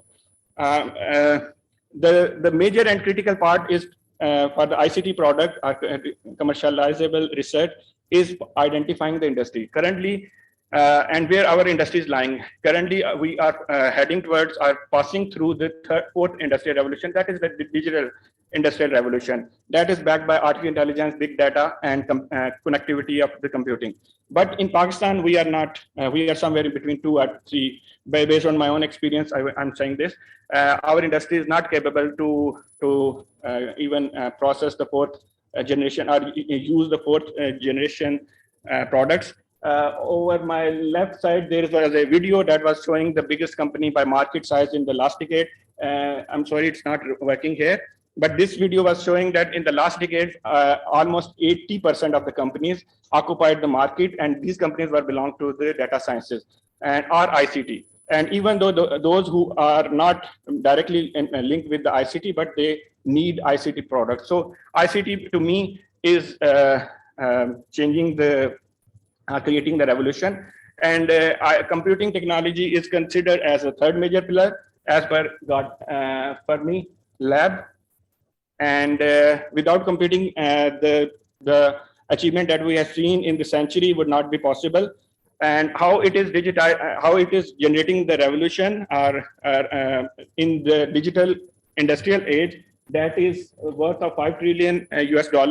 The digital industrial age is taking the data from the different sciences like life sciences, earth sciences, and social sciences, and storing it in the form of big data.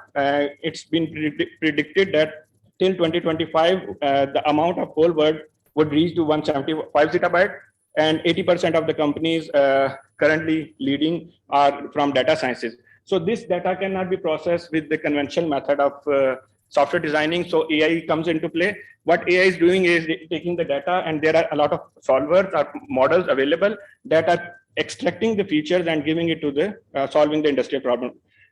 These AI models are compute intensive, compute hungry, and they need computation power. So supercomputer or computing comes into play to solve the AI, because as per in 2020, the models that are available like Google Cloud and other, they required 100 exaflops per day to solve or to process their application or their data.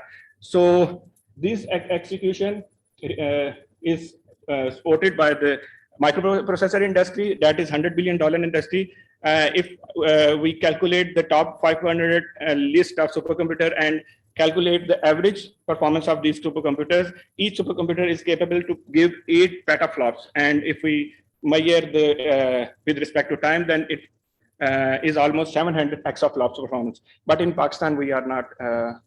Okay, sorry. So the third, the next thing is to identify the hype curve before going to start your project. So the hype curve basically represents that how much time your research would take to reach the plateau of productivity. For example, if you are working on artificial generic intelligence, although it's not enhancing or improving, the researcher should know that this problem would take more than 10 years to reach the level of commercialization. So these are research and development strategies or plans, so that the software architecture, so the developer, after identifying researcher after identifying the problem, has to go through these 4 architectures. In the early stage of ICT products, only software architecture were considered. Afterwards, when we got different targeted hardware architectures, people started working or considering different types of hardware architectures such as FPGAs, CPU, GPUs. But nowadays, in the digital revolution, data architectures plays an important role. So I will pass through this in quick. The data architecture basically deals with the standardization, handling of data. It should be flexible so that other entries, new entries can be made adoptable for different community and portable for different hardware. Over the other side, software architecture, basically this is your application, your researcher's program, written in the mathematical model, and researcher has to convert, or developer has to convert it into the application. You have to select open source tool chains. Otherwise, if you are working on MATLAB and other, you have to buy the license. That's very critical. Most of the time, researchers faces problem here. Identifying control data flow graph, their accuracy, performance, scalable with respect to different software and hardware technologies need to be considered. The other thing is hardware architecture. Now we have different flavors of hardware architecture, such as CPU, GPU, FPGAs, and other kind of vector processors. So identifying your hardware architecture and identifying your requirements in the start would help you in commercializing the product. And user interactive interface defines this usability, accessibility, and infographics should be there. So I'm running short of time, so I will come close to my success stories. These are my international project. In 2007, I developed a display camera interface for mobile baseband chip, which was in Infineon Technologies. Later, that product was sold to the Nokia, and Infineon claimed that they produced 200 million single chips for that actual product. The other project that I worked in Repsol in collaboration with PLDA Cambridge Science Park, I developed a reverse time migration kernel that was used by Repsol to search the oil beneath the earth. And the last over which we are working is the exascale based RISC-V based exascale supercomputer supported by Barcelona Supercomputing Center. These projects were funded and supported by industry, and later on commercialization was done by the industry. But nationally here, my journey started in 2015. Whatever I did with respect to 4th industrial revolution was not possible here in Pakistan to commercialize. So I started confining the resources or features of my project. So I will go to, the smart motor controller was built to execute different types of motors, servo, BLDC, induction motors. But recently we sold it to the Gujarat industry. In Gujarat fan industry is producing more than 10 million fans, and most of the fans are conventional induction motor fans, but we are replacing it with BLDC. So these are some rationales that if we 40% of the fan, we will generate 20 billions of revenue, and we will, with these numbers, we will reduce the power up to 720 megaflops per day. These are our some data taken from the our cost analysis and balance sheets. This is the internal architecture. It includes hardware architecture, software architecture, and the Ethernet controller is added to link it with the different type of data architecture, because now we are proposing advanced fan that can sense and store its data also. So this is the product that we sell to the Blue Search. The second project is the foot analytics that identify the human weight distribution and take different decisions based on the body weight analysis. And below is its cost analysis, which clearly shows that the product will generate some revenue. And currently we are working on rice sorting machine, and in Pakistan we import every year 100 rice sorting machine that each machine cost approximately $10 million rupees. And we proposed a different architecture which will cost 5 million Pak rupees. Currently, we developed an app that is classifying and distributing the rice, and we have distributed in the local industry, rice industry. And the project closer to me and to my heart is supercomputing. And although it's eating a lot of money and executing it in Pakistan is quite difficult, but we are here developing, executing it, a single cluster based machine having performance of 50 teraflops. And these machines are based on Xeon processors. And we use two Tesla GPUs. Each node and node are connected with each other, and we made racks, and these racks are scalable. And thanks to HEC for giving us funding, plus Barcelona Supercomputing Center. There is another project over which we are working, and Barcelona BSc given us 16 petaflops supercomputer access for different applications. This is the design ecosystem of our project. And due to shortage of time, I will skip it here. But we are basically working on different data sciences, artificial and HPC application, and simulation modeling. Our target hardware architectures are cloud computing, supercomputing, and bare metal supercomputing, and then embedded computing. Our salient features are we provide time critical, accurate result with high performance and virtual and bare metal computing. Thank you very much. This was the.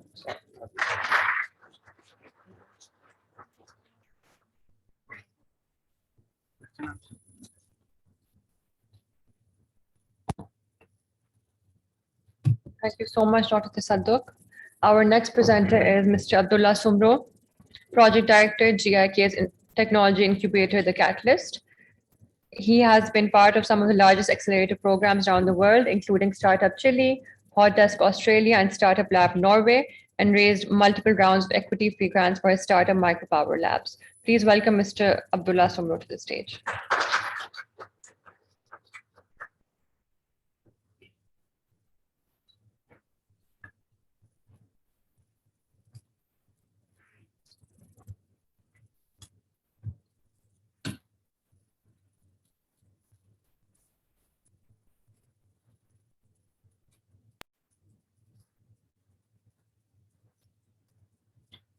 Assalamu alaikum. My name is Abdullah Sumro. We've heard a lot about the incubation centers, the R&D facilities, and all the initiatives that is happening in Pakistan. I'll introduce you today to a rather unique program in Pakistan, and one of its kind. But before we get into that, as a brief introduction about myself, I run GIK's Technology Incubator. We call it The Catalyst. I'm a tech entrepreneur, a serial entrepreneur, been part of some of the largest incubators around the world, raised about $150,000 from Startup Chile and Hot Desk Australia. I'm designing Pakistan's first gravitational water vortex turbine. It's currently installed in Mardan. I designed a world's fastest charging power bank called Flashback. It charges up in 15 minutes. I've been awarded multiple awards from, as Young Innovator, a National Technical Speaker Award winner, Kite Oslo Startup Challenge. Some of the coverage been covered by Telenor and other organizations. So here's a brief introduction about the Catalyst. Catalyst is Pakistan's first and only residential incubator where all the startups stay on the campus. We give them stipend. We give them every resource available on campus for them to build a next big thing. We funded and supported by Directorate of Science and Technology, Government of Khyber Pakhtunkhwa, provincial government. It's about 100 million worth of grant.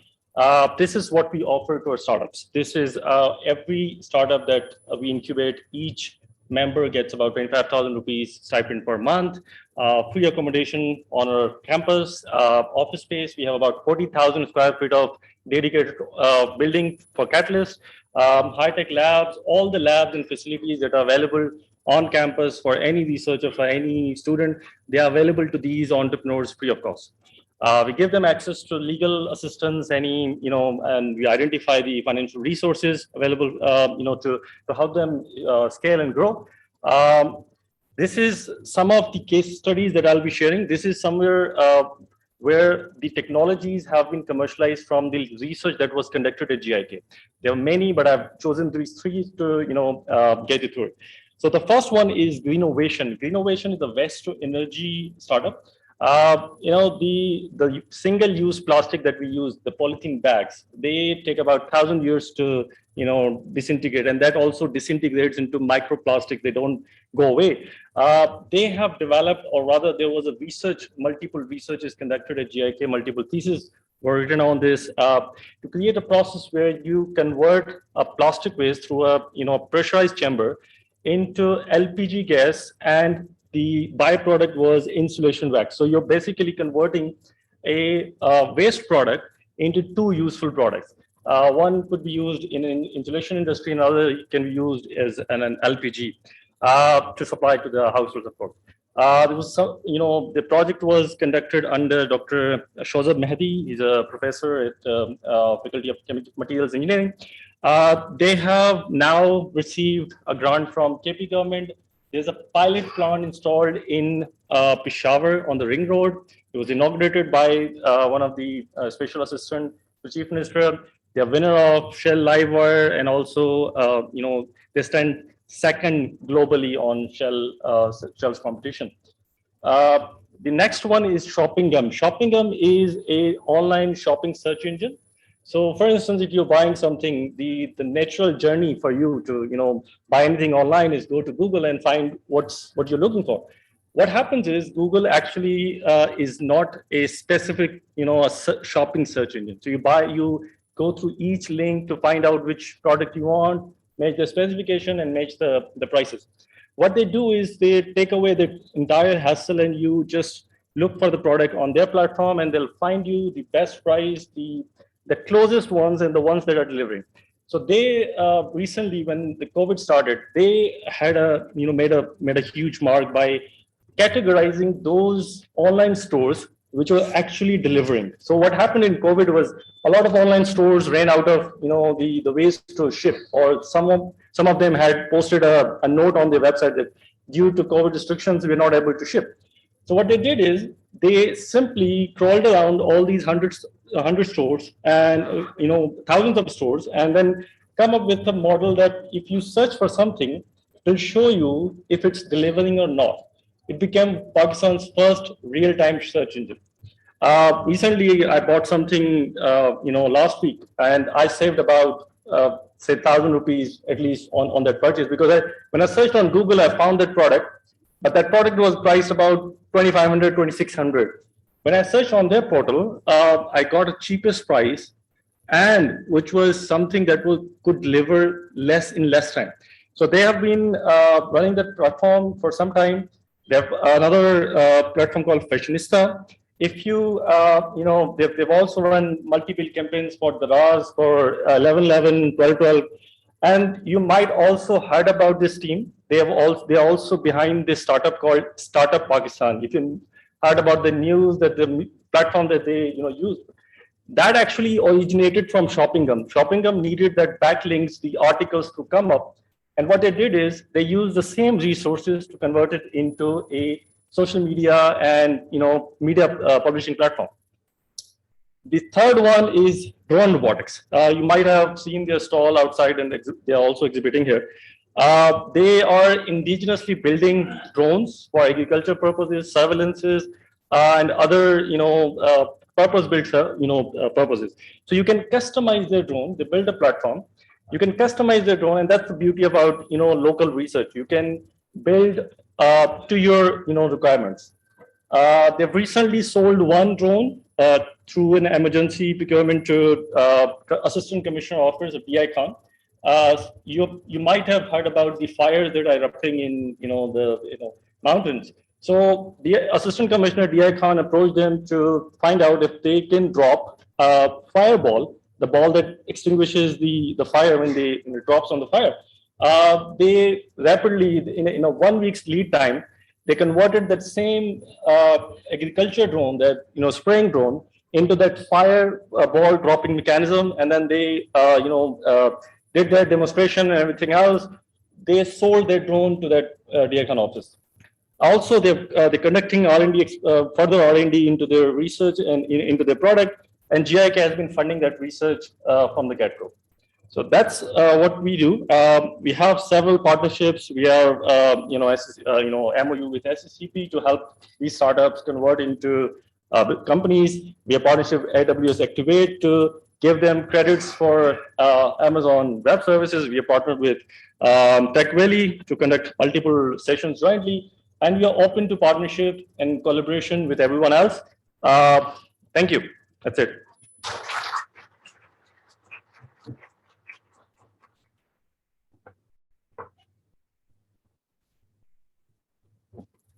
Thank you so much, Mr. Sumro, for your presentation. Next up, we have Dr. Shahid Mansoor, who is presently working as Director, National Institute for Biotechnology and Genetic Engineering, also known as NIBG, in Islamabad, Principal of NIBG as well, and NIBG is a constituent college of Pakistan Institute of Engineering and Applied Sciences, HEC Distinguished National Professor, and Fellow Pakistan Academy of Sciences. Please welcome Dr. Shahid Mansoor on stage. Thank you very much.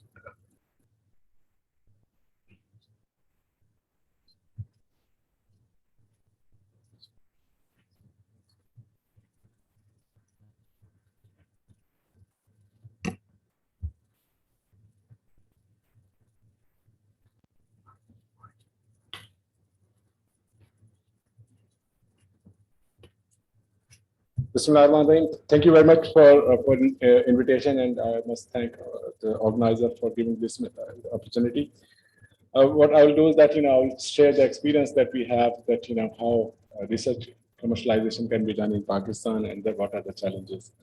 So I mean, the 21st century belongs to biology and and Asia, and so bioeconomy is the buzzword.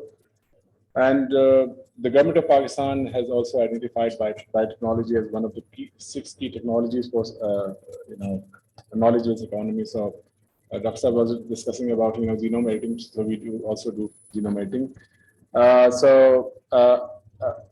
Application of biotechnology is transforming life in all spheres of life. For example, in agriculture, health, industry, and environment.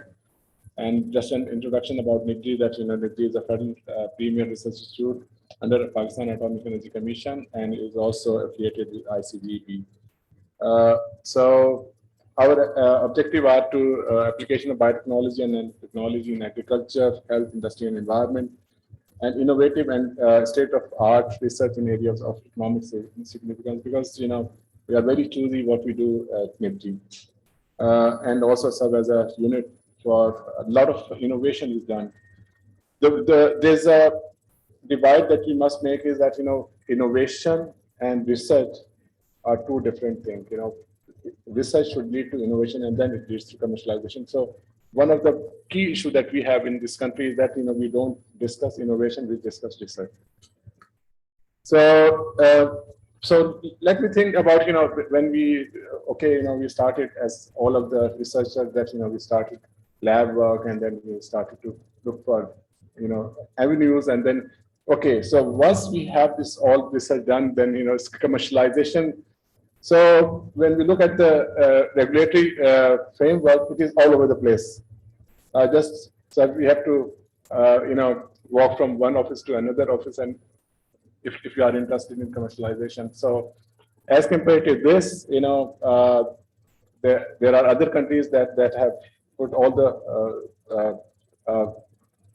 regulatory system in one place, and they are making much more progress. So for example, if you want to commercialize, the first thing is that you want to go to intellectual property organization, which has got only 6 patent examiners in Pakistan. So you can understand that how much time it will take to get a patent approved. Then if you are interested in genetic engineering or genome editing, so Pakistan being signatory of Cartagena Protocol, you must go through the regulatory system, which is under regulated by Pakistan National Biosafety Committee. And this is located in Ministry of Environment. I mean, now it's called Ministry of Climate Change and EPA. And if you are interested in the application of biotechnology related to healthcare, then you have to go to Drug Regulatory Authority of Pakistan. And mostly the system is geared towards, registration of drugs. So if you talk about, vaccine or biological, they will say, okay, we don't know very much about this system, but, we will help you. So at the end of the day, passing through all this regulatory affair, you come to, think of commercialization. And if you are interested in services related to environment, then EPA, Environmental Protection Agency, is the agency, and then Pakistan Standards and Quality Control Authority. And for seed is the Federal Seed Certification Registration Department. And there's also PNAC, which works under the Ministry of Science and Technology. So what I'm saying is that, so if you want to go from research to commercialization, you have to go through all these regulatory processes. So the point that I want to make here is that, Pakistan has done, excellent in terms of publications, which is very much required, but, to level this publication to innovation and commercialization is a key point, because Pakistan's innovation index is very low. We are, we are not even competing with our neighbors, like, So the thing that, if you want to commercialize research, you have to think about innovation. What is innovation? The research that you have done must have some innovative points, so that, and there are several programs. I mean, the government has realized, like technology development and other programs. Another very important point is that, that framework for industrial linkages is very weak. So the speaker from Nust very much highlighted this. So, but having, encountering all these problems, we were able to solve some of those issues. So the only thing is that, I have to, or my colleagues have to walk from one office to another and make sure that, and, all the time on the phone, so that, having right kind of connections so that the research is commercialized. So in agriculture, I mean, Pakistan, with a big population, food security is the prime concern. And in recent years, especially this year, just some problems like, climate change has affected our yield, production of wheat. Another very important point is that, whatever we grow is not only have to enough to feed the mouth, but also should be nutritious. So one of the key indicators that we are missing in this country is that, the problem of stunting and malnourishment is very much there. So having passed through all those stages of, passing through the National Biosafety Committee, then, provincial trial, federal trial, and then then approval. So we were able to produce cotton, crop varieties that are approved. Some of these are genetically modified, like, cotton. All our cotton varieties are approved varieties have got at least one gene, which is the BT gene. Now there are two genes for 2 or 3 genes, and then wheat, and there are many varieties of rice. Rice, we don't allow any GM because, we have a major export from Pakistan.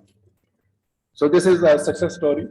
The number are quite impressive, that, it's about 500 million rupees of impact that we have created by growing these varieties.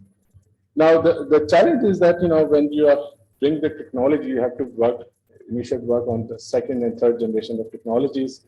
So we were able to produce, varieties that are with 2 or 3 genes, and, important is the sucking pest complex that we were able to produce. And these are, and also, as I said, that, we also have to take care of food security. One of the very important challenges that we are importing a lot of edible oil. So one of the crop that we thought is good is soybean. And once we took the initiative, now there are federal and provincial government which are on board. But there are challenges in the commercialization of GM crops in this country. So what we have proposed is that we go for new breeding technologies, especially the what we call as CRISPR technologies, and we have developed rice, potato, wheat, cotton, and oilseed crops which are modified through CRISPR technology, which means that we are not introducing any foreign gene. It's only there's a small tweaking of some mutation in the genome to have good characteristic. So there are also opportunities not only to have genetic engineering but also genomics. One of the very important area of genomic is the livestock genomic, which has come to the point that you can select the best animal right after birth. Normally it takes about 14 years to prove that a bull is good enough, to have data from daughters and then produce the data. But with this genomic selection, so first thing that we did, and I'm very glad that we had some collaboration with our colleague from HEJ Institute, and we sequenced all the 11 breeds of cattle. Similarly, buffalo breed. So, and the important point is that once we have done this all very good science, which was eminently published, the next step was to develop a chip so that we can select those animals which are best for in terms of milk production, heat tolerance, and other traits. And then this has been done, alhamdulillah, and it has. We are going to have a next level of achievement.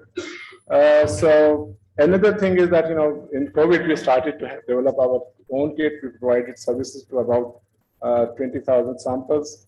But here I really appreciate the role of BRAB. They were to the surprise of my they surprised me that very timely approval of this case by BRAB. So there are several vaccines that we worked. Foot and mouth is one of the priority area. There is no culture of vaccine production in this country, so we have to have a dry type of ecosystem. And alhamdulillah, we have focused on foot and mouth because there is a huge import of foot and mouth vaccine. And one of the motivator of this is Dr. Johar, who is going to speak about this. I will not go into the detail about. Then we are working. There are some very important simple technologies available for cleanup of environment, and this has been used very commonly. We were able to get this commercialized at many places in Islamabad, in different industries. So it's a simple technology where you use microbe and plants for cleanup of wastewater. Biofertilizers. This year we realized that the world is short of fertilizers, so this is the era of biofertilizers. So we have a range of products available, and these are all commercialized through Government of Punjab. This I will just touch two applications. One is the enzyme. So in this country, all enzymes are imported. So we developed this technology of producing alpha amylase, and this technology has been handed over to Origa. Similarly, for the first time, two products have been developed through the funding came from the industry. So this is a very unique model that the funding is also coming from the industry. And then very important issue is that another very important issue is the export of. We cannot export poultry from Pakistan because we are using heavy doses of antibiotics. So what we were able to do, develop a consortium of bacteria that can line up the gut of a bird, and they provide protection. So there are at least two major companies, UM Enterprises and MEP Solutions, that are asking for commercialization of this product. We also proposing a national biotechnology park and biotechnology company. Dairy and this in livestock industry state. So the take-home message is that we wish that we have a single regulatory body in this country. We used to have a National Commission on Biotechnology. Previously, we tried to for the revival of this National Commission on Biotechnology, but it didn't happen. But I hope that we'll try to do this. rewards for innovation and commercialization. I think that a lot of emphasis on publication was driven by rewards from PCST and other places. But I think that if we have rewards for innovation and commercialization, startup companies to encourage youth. So we are trying to develop this incubator and policies for commercialization, because we have a fear of unknown. So if you do say, for example, if I commercialize and start an agreement with one company, I fear that somebody say, okay, why not?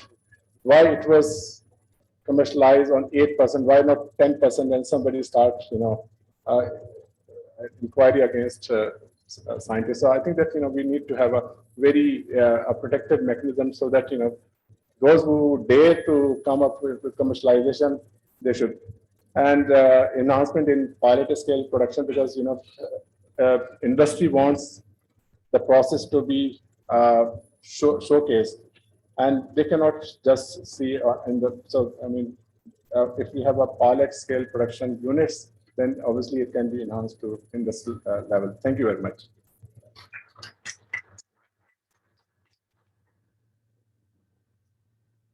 Thank you so much, Dr. Shahid, for your presentation. Our next presenter is Dr. Mahmood Al-Hassan, who is a principal scientist of edible and industrial oil crops at Nuclear Institute for Agriculture and Biology. His main assignments include development of high-yielding, early maturing varieties with higher seed oil contents and disease-resistant varieties of sesame and castor bean, and working for commercialization of NIAB's products. As a principal breeder, he has developed sesame 3 and castor bean 3 varieties. Please welcome Dr. Mahmood Al-Hassan to the stage.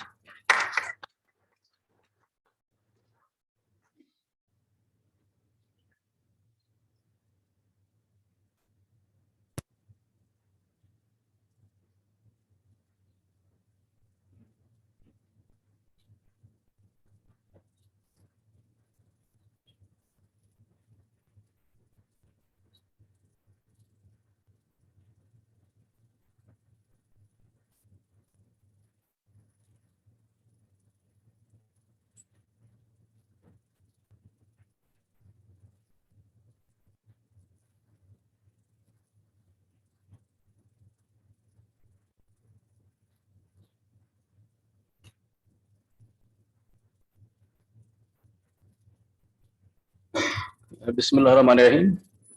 I am greatly thankful to organizers of this very important event, Mr. Iqbal Chaudhry,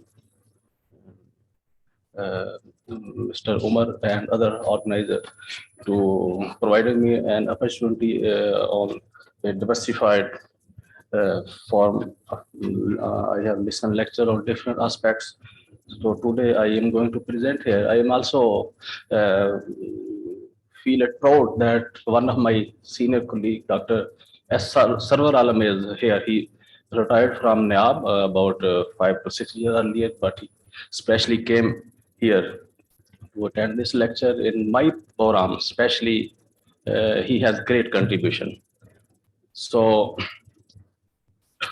title of my presentation is Commercialization of Crop Varieties, Challenges, Opportunities, and Economic Impact. So NIAB is prime institute of Pakistan Atomic Energy Commission, which is working for national food security. Do you know that any survival of any nation depend on food? If we don't have food, all our science will be finished. Till to date, we have released 60 high-yielding varieties in cotton, in rice, in mung bean, in oilseed, sesame and castor bean, in tomato, and in low-seeded quinoa, and chickpea. And impact of these varieties is more than $7 billion to date.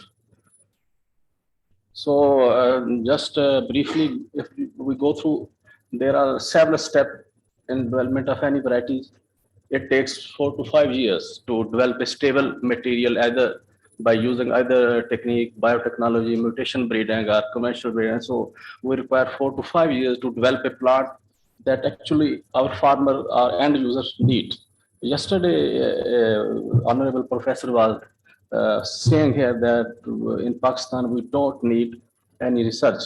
So in my opinion, we need research, but we need research that actually addressing our problems. So we first interact with farmers, and we want to know that which type of plants they need. And nowadays there are most of crops are adversely affected due to climate change. So we are trying to develop such varieties that are sustainable under climate change. So then another 1 year takes in station trials, and about 2 years are required in adaptations of to test the adaptation of that new varieties in all over Pakistan. And then we put those varieties, candidate varieties, in national trials to test under coded conditions to test performance. As a whole, at least 10 years are required for any varieties. So if you look at this picture, so on left side, if you can see here, previous varieties was like this. In Pakistan, conventional varieties that about 40 years we are growing these type of varieties, and we are not getting any yield above 30 tons per hectare, 30 tons annually, 30,000 tons. So when we, about 5 years earlier, we developed mutant varieties by using nuclear techniques. So in next slide, I will show you the how we change the scenario. So after, there are every year we develop several varieties. But unfortunately, its impact in some varieties we cannot achieve impact due to lack and hurdles in supply of peri-basic seed at farmers level. As a breeder, I think after development of any new varieties, the next assignment of breeder is to produce BNS and peri-basic seed. On the first two BNS, that's very important factor. Unfortunately, in Pakistan, during the last few years, there are about 90% certified seed is adulterated. Actually, institutes don't have capacity to produce peri-basic and BNS seed as required to produce basic and certified. And most of the companies are purchasing bulk seed from the market and just putting tags and marketing in the certified category that is causing great yield losses in the country. So to address all these problems, so we have developed a policy to, we have called a meeting of all national and multinational companies at NAYAF during last year, and we presented our new variety. Here I will present only one example of one crop. Now we are going to follow this model for other crops also. So we took their opinions that what type of their marketing required at ground levels. We put all stakeholders all together, other officials from federal seed certifications and seed companies and oil industries were also there, that how much oil they need. So by consensus, we developed a uniform policy, and then we get approval of that policy. I will also share a few points of that policy. So then we shortlisted about 12 companies out of several companies that applied for our new varieties. So we provided them peri-basic and BNS seed that was directly prepared by under direct supervision of our staff. And but we provided the seed under a legal agreement that company will multiply the seed, and after multiplication on every bag, the company will pay back to the institute 5% royalty. So we will also address the financial problems by that money in production of in increasing the production capacity of our BNS and peri-basic seed. So the key parts of agreement were that we selected those companies that were registered from Federal Seed Certification and Registration Department, that is a regulatory authority of any new approved variety in Pakistan. Then we supply peri-basic seed to those companies which qualify all the basic requirement mentioned by FSCRD. Then that company is going to produce basic seed from that which we have provided, and then we will provide a list of those companies to federal seat to facilitate inspection and issuance of tags and lot numbers to those companies. And then each batch number and lot number, they will pay back a certain amount to the institute. Then we will also meet our finances from those funds that we have created a separate account for this purpose. So seed supply chain, if we just look on a little success story of our, that after approval of varieties, I gave my full focus to provide pre-basic seed at our own resources to different companies. So this resulted that during 2016-17, our area under sesame crop was 63,000 hectare, and now during last year it jumps up to 149,000 hectare. Now I have received last week that now it has also gone above 2 lakh hectares. So the total production in Pakistan during 2016 was 25.48. That jumps about 4 times higher. Now during last 5 years, its average yield has also increased from 402 to 609 kg per hectare. In all these 3 factors, it's also, we can show you economic impact on Pakistan economy, that during 2016-17 we were exporting 32.54 million US dollars sesame to different countries. Now only in last 11 months we have exported 187 million US dollar, that amounts about 37 billion Pakistani rupees. This is the source from Ministry of Commerce here. So we have also get appreciation from, we also then advertise our varieties in different subsidy schemes through Punjab government and national government, and then in different newspapers, and then all these varieties are also been acknowledged by International Atomic Energy Commission. These varieties are also present in their database, and they have also calculated impact of these varieties, that these varieties have greatly contributed in Pakistan economy. So then we also provide invite electronic media to disseminate new technologies for higher production of our varieties, and then we organize national field days at NAB. We invite industry peoples there. We also have a PIAS biological campus at NAB, and we are also providing opportunities to MPhil and PhD students to conduct research work on, because we have a great gap in some universities, between universities, research institutes and industries. So we have tried our best to closer this gap to address the real problems of our nation. So we also go on other areas for our national field days in remote areas.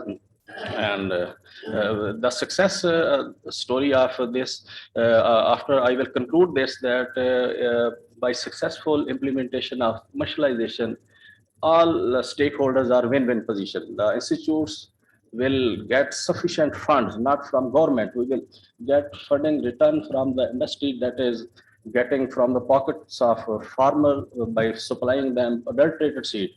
In spite of that, they can provide them a pure quality seed only on 5% higher price, and they will pay back to the farmer, to the institute, and we will meet, and farmers will get pure quality seed, and industry will get better opportunities and good repute in the market. And we also are getting to open our policy for other Islamic countries. We are also having some, I have correspondence with some Turkish scientists, some Chinese scientists, to exchange of materials and to exchange of scientists, and also for mechanization of these varieties. If we go on these lines, on any product, we will have great chances of success. Thank you very much.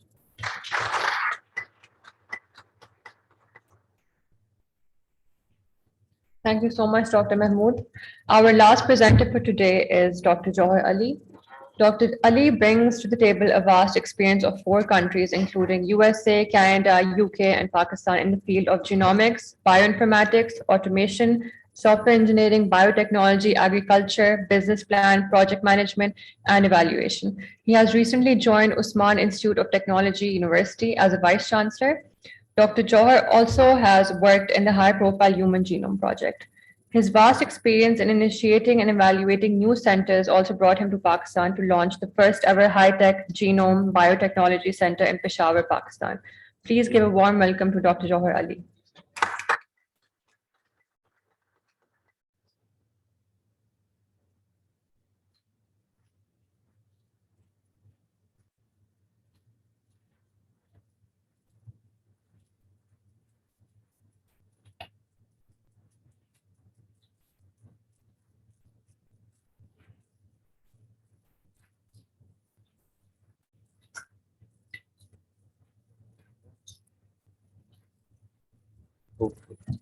Let's see. All right, thank you very much. It's a pleasure to be the last speaker. I'm going to wind up the whole thing for you, and I'm glad you all did it. I welcome all the foreign dignitaries and guests, and I thank the organizers for inviting me. So I'll go through it real fast. The first thing is, I think a lot of things were mentioned. The elephant in the room was mentioned. Somebody also spoke from LUMS about the education quality. I would just say if we bring in honesty with ethics together, we can do it. That's all we need. Once we have ethics and honesty, it can be done. So all I'm going to show you, please remember that you need consent and you need ethical approval for most of the things that I'm going to show you. It's just a journey and a flip-flop, maybe going from one topic to another to give you some input, some ideas, the things that we're open to collaboration, the things that we can do and we should do, because that's the low-hanging fruit, most of them. This is what most people talked about, the ideas on the very bottom to the very corner. They never make it. They're not good ideas. They don't make it to the market. The one we want is the far on your right and the top one. That's when it's a great idea, when it makes it to the market and generate revenue.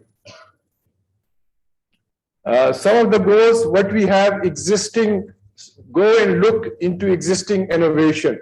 Maybe there are theses. If they are ethically done, there will be some products in it.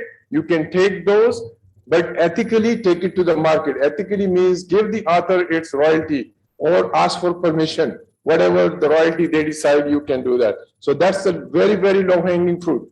The other one is the innovation wheel. I'm sure you all know that, so I'm not going to take you through that. If you just take a snap of it and keep it with you or Google it, just Google for innovation wheel. That's where you can then just start your innovation and take it to the market. One of the electric car, we modified a car in UITU in Karachi. And we converted it to electric car. It can run for 70 kilometers in one charge. So that's one thing that I wanted to mention, and we are open to collaboration. Our biggest one, in which we are the pioneer in Pakistan, is the creation of a microelectronic chip. And we have also now employed or giving at least scholarship to 40 students. And we're training students.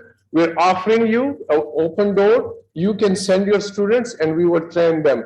We are now getting offers from abroad to pay the students 60,000 rupees a month, and also offered us to pay some royalty as well. But we would like to commercialize it with holding some of the royalty in the end. But we are open to collaboration in this one as well. Google Summer Code, we won just 5 for one of the staff, and 5 students are going to US now in this one because we won that in the competition. This is again the hydrogen fuel. It's probably a long shot, but it's doable. A lot of people are doing that. That's where we need to enter in, and we can generate a lot of revenues in this. Innovation in biosciences. This is, he repeated it many times. Bill Gates, Steve Jobs also repeated it. He wanted to be in artificial intelligence, energy, and biosciences or biotechnology. So I think that's the low-hanging fruit that we need to enter in. This is a wheel here. A lot of the things, prognostic, diagnostic, and therapeutic markers, they can be easily identified and then patented for future use. Again, here, these are the three main areas where we can generate patents. Here is another one where we need to enter in. At least we can collaborate. We need to make a consortium and all put our heads together, even though there are a number of patents available. Even in the same disease, we can still go and generate patents in this. Suppose Duchenne muscular dystrophy. China has already tested it and have done it. But when we look at it, I had two families and I looked at them and our location is totally different than the Western population. So the patent they hold, we can create a new patent because the location or the event is different. And it's even not X-linked in Pakistan. It is in other countries, it's X-linked. Here in Pakistan, it's not. So I'm not going to go through the detail of it, but there is room, there is an opportunity that we can do that. High producing animals, either muscular animals, at the bottom you can see that if you change a few genes, you can increase the muscles, or you can have high producing milk cows or other animals. Disease resistance crops in animals, even if you want to do it in human, more power to you. But again, ethics there. So that's their drought resistance. We need that. Salt tolerant, salinity tolerance, that's needed. Even some plants are already there, they're tolerant. All you have to do is take a gene, put it in that one, or maybe do some editing. Here is the one, I'm sure you all heard about it. 16 genes were taken and a pig heart was transplanted into a human. So, you know, the ethics is there, whatever you think it may be controversial, but it's science. It's there, it exists, and we can do that as well. This is done through CRISPR.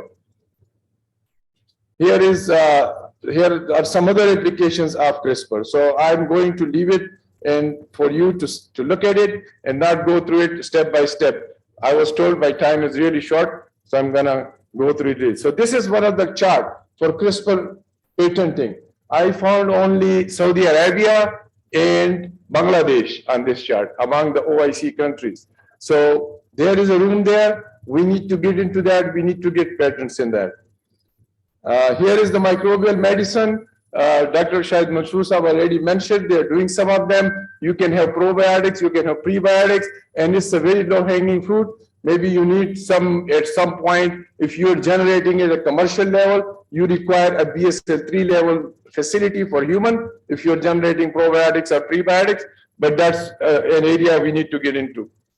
Another one is personalized medicine. Some drugs work for some people, some drug doesn't work for some people, some drugs even negatively affect some people, and we are all different. Especially if you look at cancer, it has tremendous number of areas they are being modified and creating the same disease because with a different pathway. So for each error or each location, you require a different drug, or maybe it's just a genetic marker for diagnostic purposes. So any diagnostic or therapeutic markers may be different. There may be interactions in the future that we need to look into and have personalized medicine. We need to get into that. Nobody else is going to do it for us because 80% of the research is conducted in the West. There are 20% of the people, and then we are 80% of the people, only 20% research is conducted in personalized medicine area over here in the Asian countries. Here, artificial intelligence. Without this, you cannot survive. So in medical sciences, in agriculture, in engineering, in physics, in every field, you will have to have artificial intelligence. Here is a structure. I won't go through it. You can see it, how it goes, how it follows, what's the processes.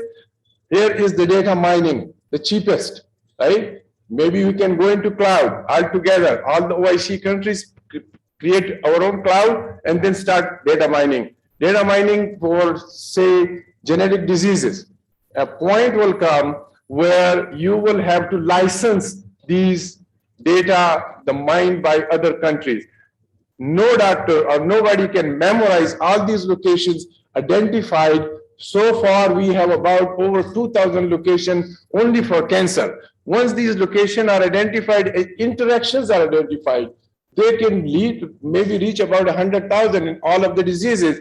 Then no doctor can do it. If you have mined data, and through artificial intelligence or through data, several apps, you can pull that up in a hospital setting, then it can be very easily used by a doctor and treatment or therapy defined. So the doctors or the hospital will then license that from you. So data mining is something, there is a huge use of data mining. This was one of it. Life on a chip, that is for drug testing, is been going on. I think Saudi Arabia is taking the lead at this point. I don't know if any other country is doing that, but cows, they're taking the lead in this one. We need to get into that. That's a very lucrative area and it's coming for drug testing because sometimes it's not that easy to find a model animal or even test it on human directly with ethical issues. GMO crops, we've been bombarded by GMO. Our cotton is almost 100% GMO now. Even corn is becoming GMO. At least the hybrid is there, but the hybrid is a different story, right? So what we need to do is create local GMO. Not that difficult, not that hard, okay? Synthetic biology, that's another field where you can modify system, where you can create new things, where once you have a library, then you get those things of your choice and you produce the product or drug through using synthetic biology. You can produce material, you can start storing data. That's where the things can get easier actually. You can create the drug or the product of your choice through synthetic biology.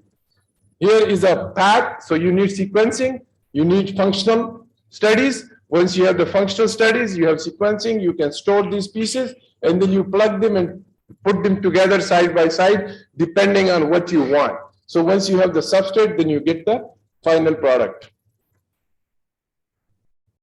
So from campus to commercialization, my job has been made easier a lot.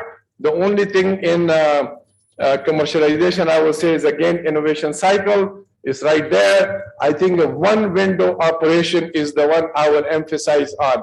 For at least Pakistan that I know, that you have to go through a huge pain to commercialize something. A one window operation, a business writing skills, an elevator pitch for the students. I think that's where we need to go. We need to focus on soft skills. So they should be able to communicate. They should be able to put their idea forward in elevator pitch, one liner, and they should be able to convince me in 5 minutes or convince the investor. Sorry, I said me.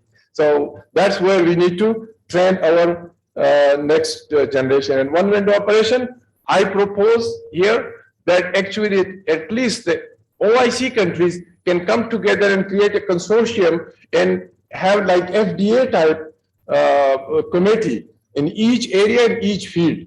And they can then give approval and that product can be sold in different, because average cost for a drug is, I know there were different costs mentioned, but on average, all the companies together in US is $8 billion for one drug. So if we cannot go and tackle that and spend that amount of money, we can at least have the OIC countries come together and have a consortium and have our own internal system for approval for these products. Public-private partnership, this is, I think, the one we need to emphasize on, because the government sector cannot commercialize. It's very difficult for them. There are a lot of technical issues. There are a lot of accounting issues. So public-private partnership will do it. And a team needs to be there to decide whether something should be patented or not. Maybe we had about 100 patents from since to date from Pakistan. I don't know how much money we spent, but we couldn't commercialize. So if a team is there which can find a solution from start to the end up to commercialization, then we will decide where it should be patented or not. So a think tank is required in every field, in each and every field. And I think, again, the research area is there. We have to do basic research, we have to do applied research, we have to do out-of-the-box research. And for current account deficit, I think we can go towards solar. Our $3 billion import of soybean that can easily be generated within Pakistan, $2 billion of pulses, dale, we can generate there, $1.5 billion of cotton, $1.5 billion of edible oil. So all these things can be created within the country. At least animal vaccines can be created. We have 1.5 billion poultry. If we double that with 2 injections, there's 3 billion doses. $1, $3 billion. for vaccines, right? So even if we don't have hygienic production for human, we can at least produce for animals. So I think I will end it at that, and thank you very much.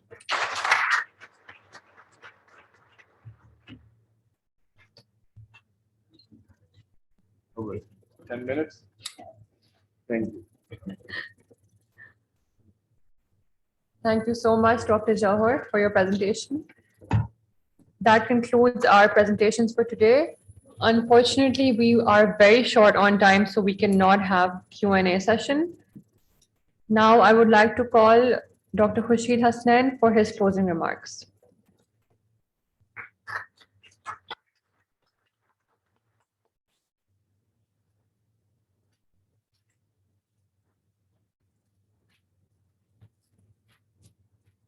Okay, I'll be equally brief.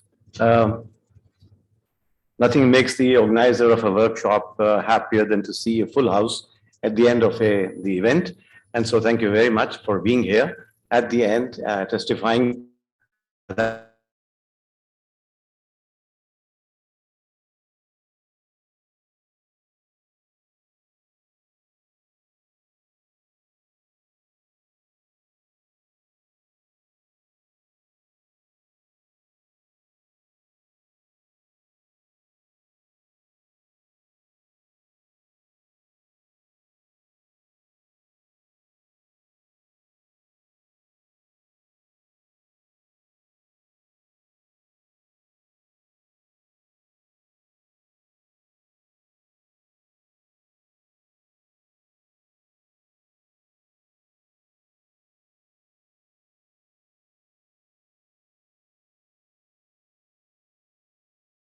brilliance or the efforts of individuals. There is a lot more that needs to be done at the collective level to make the culture of commercialization of research a general culture, not just confined to a few institutions or a few individuals, but something which should be accepted as a concrete reality in every higher education institution. So in that context, we have had some discussions on the sidelines of this meeting based on what people have suggestions. So at Comstech, we will make an effort to put these suggestions together, share with the resource persons, and maybe we can go on from that point, taking up Dr. Zakri's comment yesterday, that scientists should learn to engage with politicians. Maybe we should learn to formulate our practical, tangible proposals, forward them to the government in some manner, and see how things move from that point.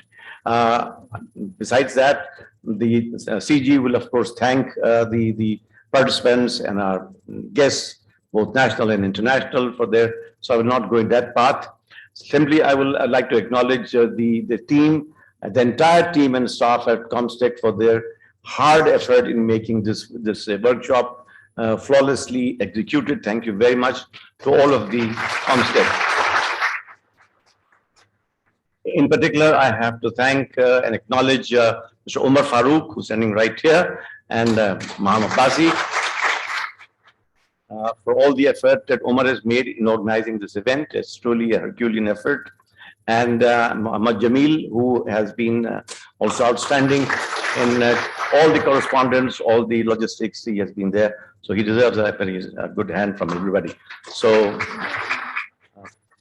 just last one sentence, and that is that every such workshop gives you an opportunity not just to renew old acquaintances like Dr. Bhatt, for example, and myself, and Sabhi and Samir, but of course, equally or more importantly, to make new friends like our friend sitting here from Turkey and from Malaysia. He's not here. It's been a wonderful experience to interact with you and to learn from you.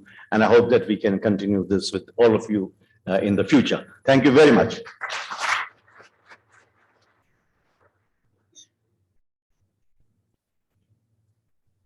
Thank you, Dr. Khurshid. Now, Dr. Iqbal Chaudhry, Coordinator, General Comstech, will give his vote of thanks. Assalamu alaikum wa rahmatullahi wa barakatuh. I would be absolutely brief because I know that the 2 days have been extremely extensive in terms of intellectually demanding discussion. And I must say that I feel absolutely overwhelmed. I used to think that I know some of it, but you made me realize that I know nothing about it. You made me realize that the problems which have been discussed, challenges and opportunities are so overwhelming, and extremely complex web of different problems and issues which are country specific, sector specific, institution specific, cultural specific. So though we agree on certain generic set of problems which we know very well, and one can always go for best practices to adopt them, but of course there is every institution, every sector, every country and every culture has very specific problems which need to be better understood and then built into the national policies. I would like to thank my team for a wonderful organization of extremely high quality. Professor Dr. Khurshid Hasnan has done absolutely phenomenally well, along with comstech team. And I'm so absolutely grateful for all foreign participants. They are the towering personalities in their own definitions, in their own stature. They have worked for their countries. They have been very successful. They have made the difference, but equally important is our own intellectual capital. So we have been hearing wonderful presentations from some of the brightest minds of Pakistan. And, I'm so happy to actually see that we do actually understand, and provided the right kind of a situation, this country will move forward in a very fast track. See, having said that about Pakistan, the Muslim world is about 1.89 billion and counting. So by the end of this session, it will probably become 1.9 billion. And over 50% of the population is less than 22 years of age. And that is where our intellectual capital, there is where innovation potential exists, which need to be harnessed.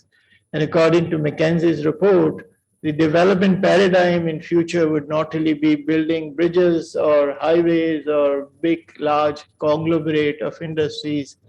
Is going to be here, everything. And therefore, we need to invest in it. Comstech is trying to do a bit of its own contributions in 57 countries. We are trying to link institutions and individuals and make them more impactful and more effective. For that, we would be needing your help. Thank you very much for coming.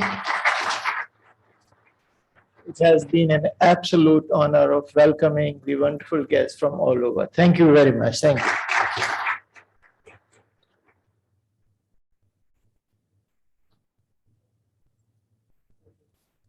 Thank you, Dr. Iqbal.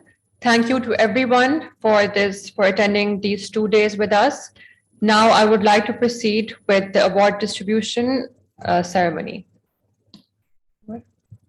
Dr. Khurshid and Dr. Iqbal will be handing out the awards. Yeah.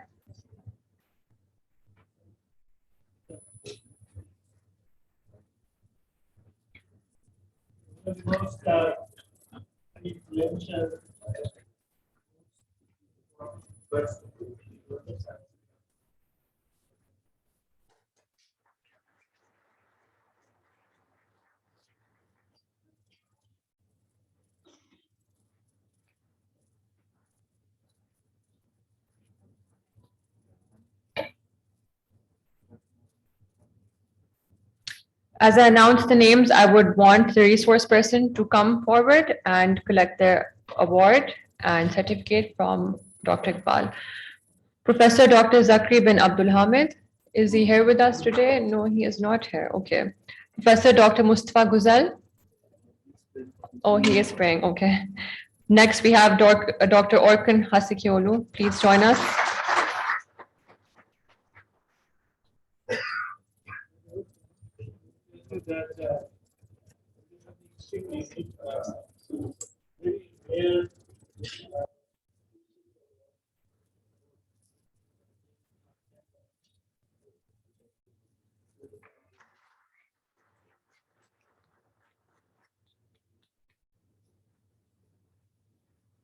Next, we have Dr. Rizwan Riaz.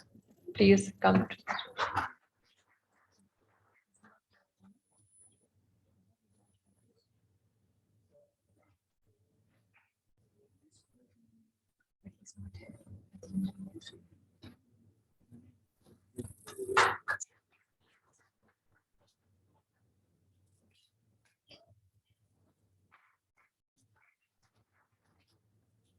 Next, we have Dr. Zainul Abdin.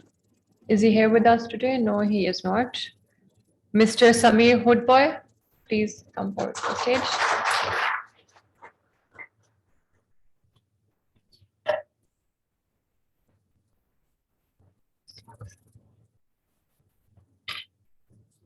Oh, yes, I will announce.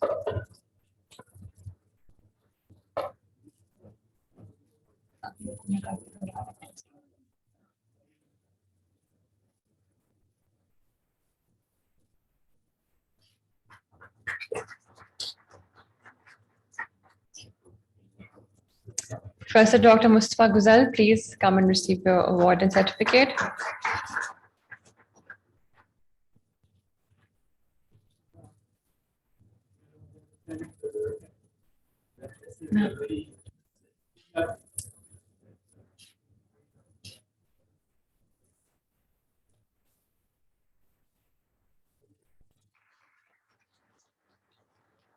Next, we have Professor Dr. Shoaib Ahmed Khan. Is he here with us?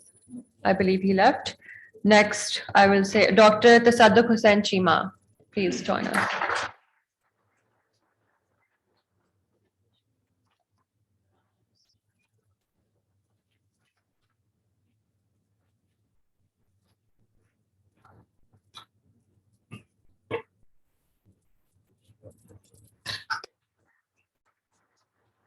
Next up, we have Ms. Noreen Khan. Please join us.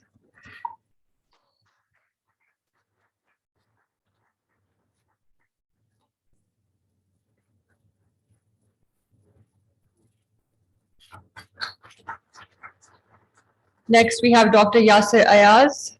I believe he is not here with us today. Moving on, Dr. Bakar Mahmood. I believe he also left. Next, Dr. Mohammad Sabhi Anwar. Is he? Oh, there he is. Yes.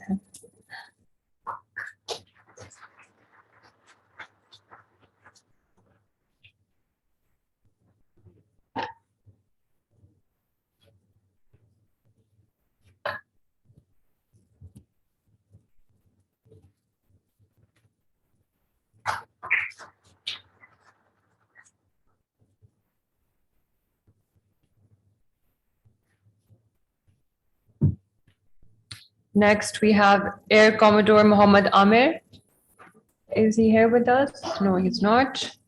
Next, Dr. Shahid Mansoor. Please come to the stage.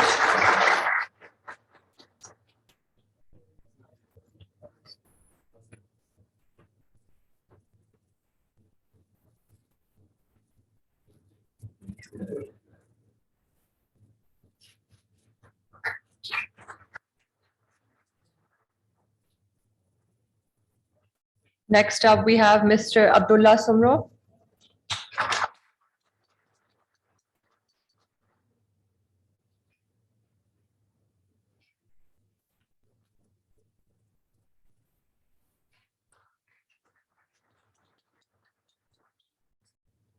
Next, we have Dr. Mahmood Ul Hassan.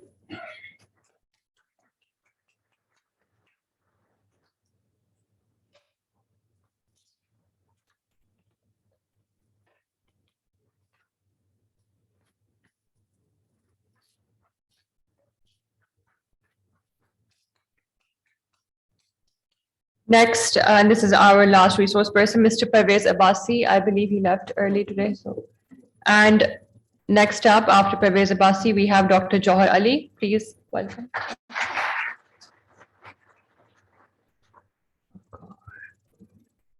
इनका नहीं है कुछ भी नहीं है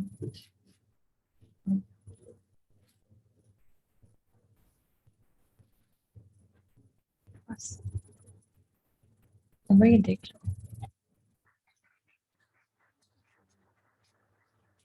That concludes the ceremony. Thank you everyone so much. And I believe this is the end of today's session.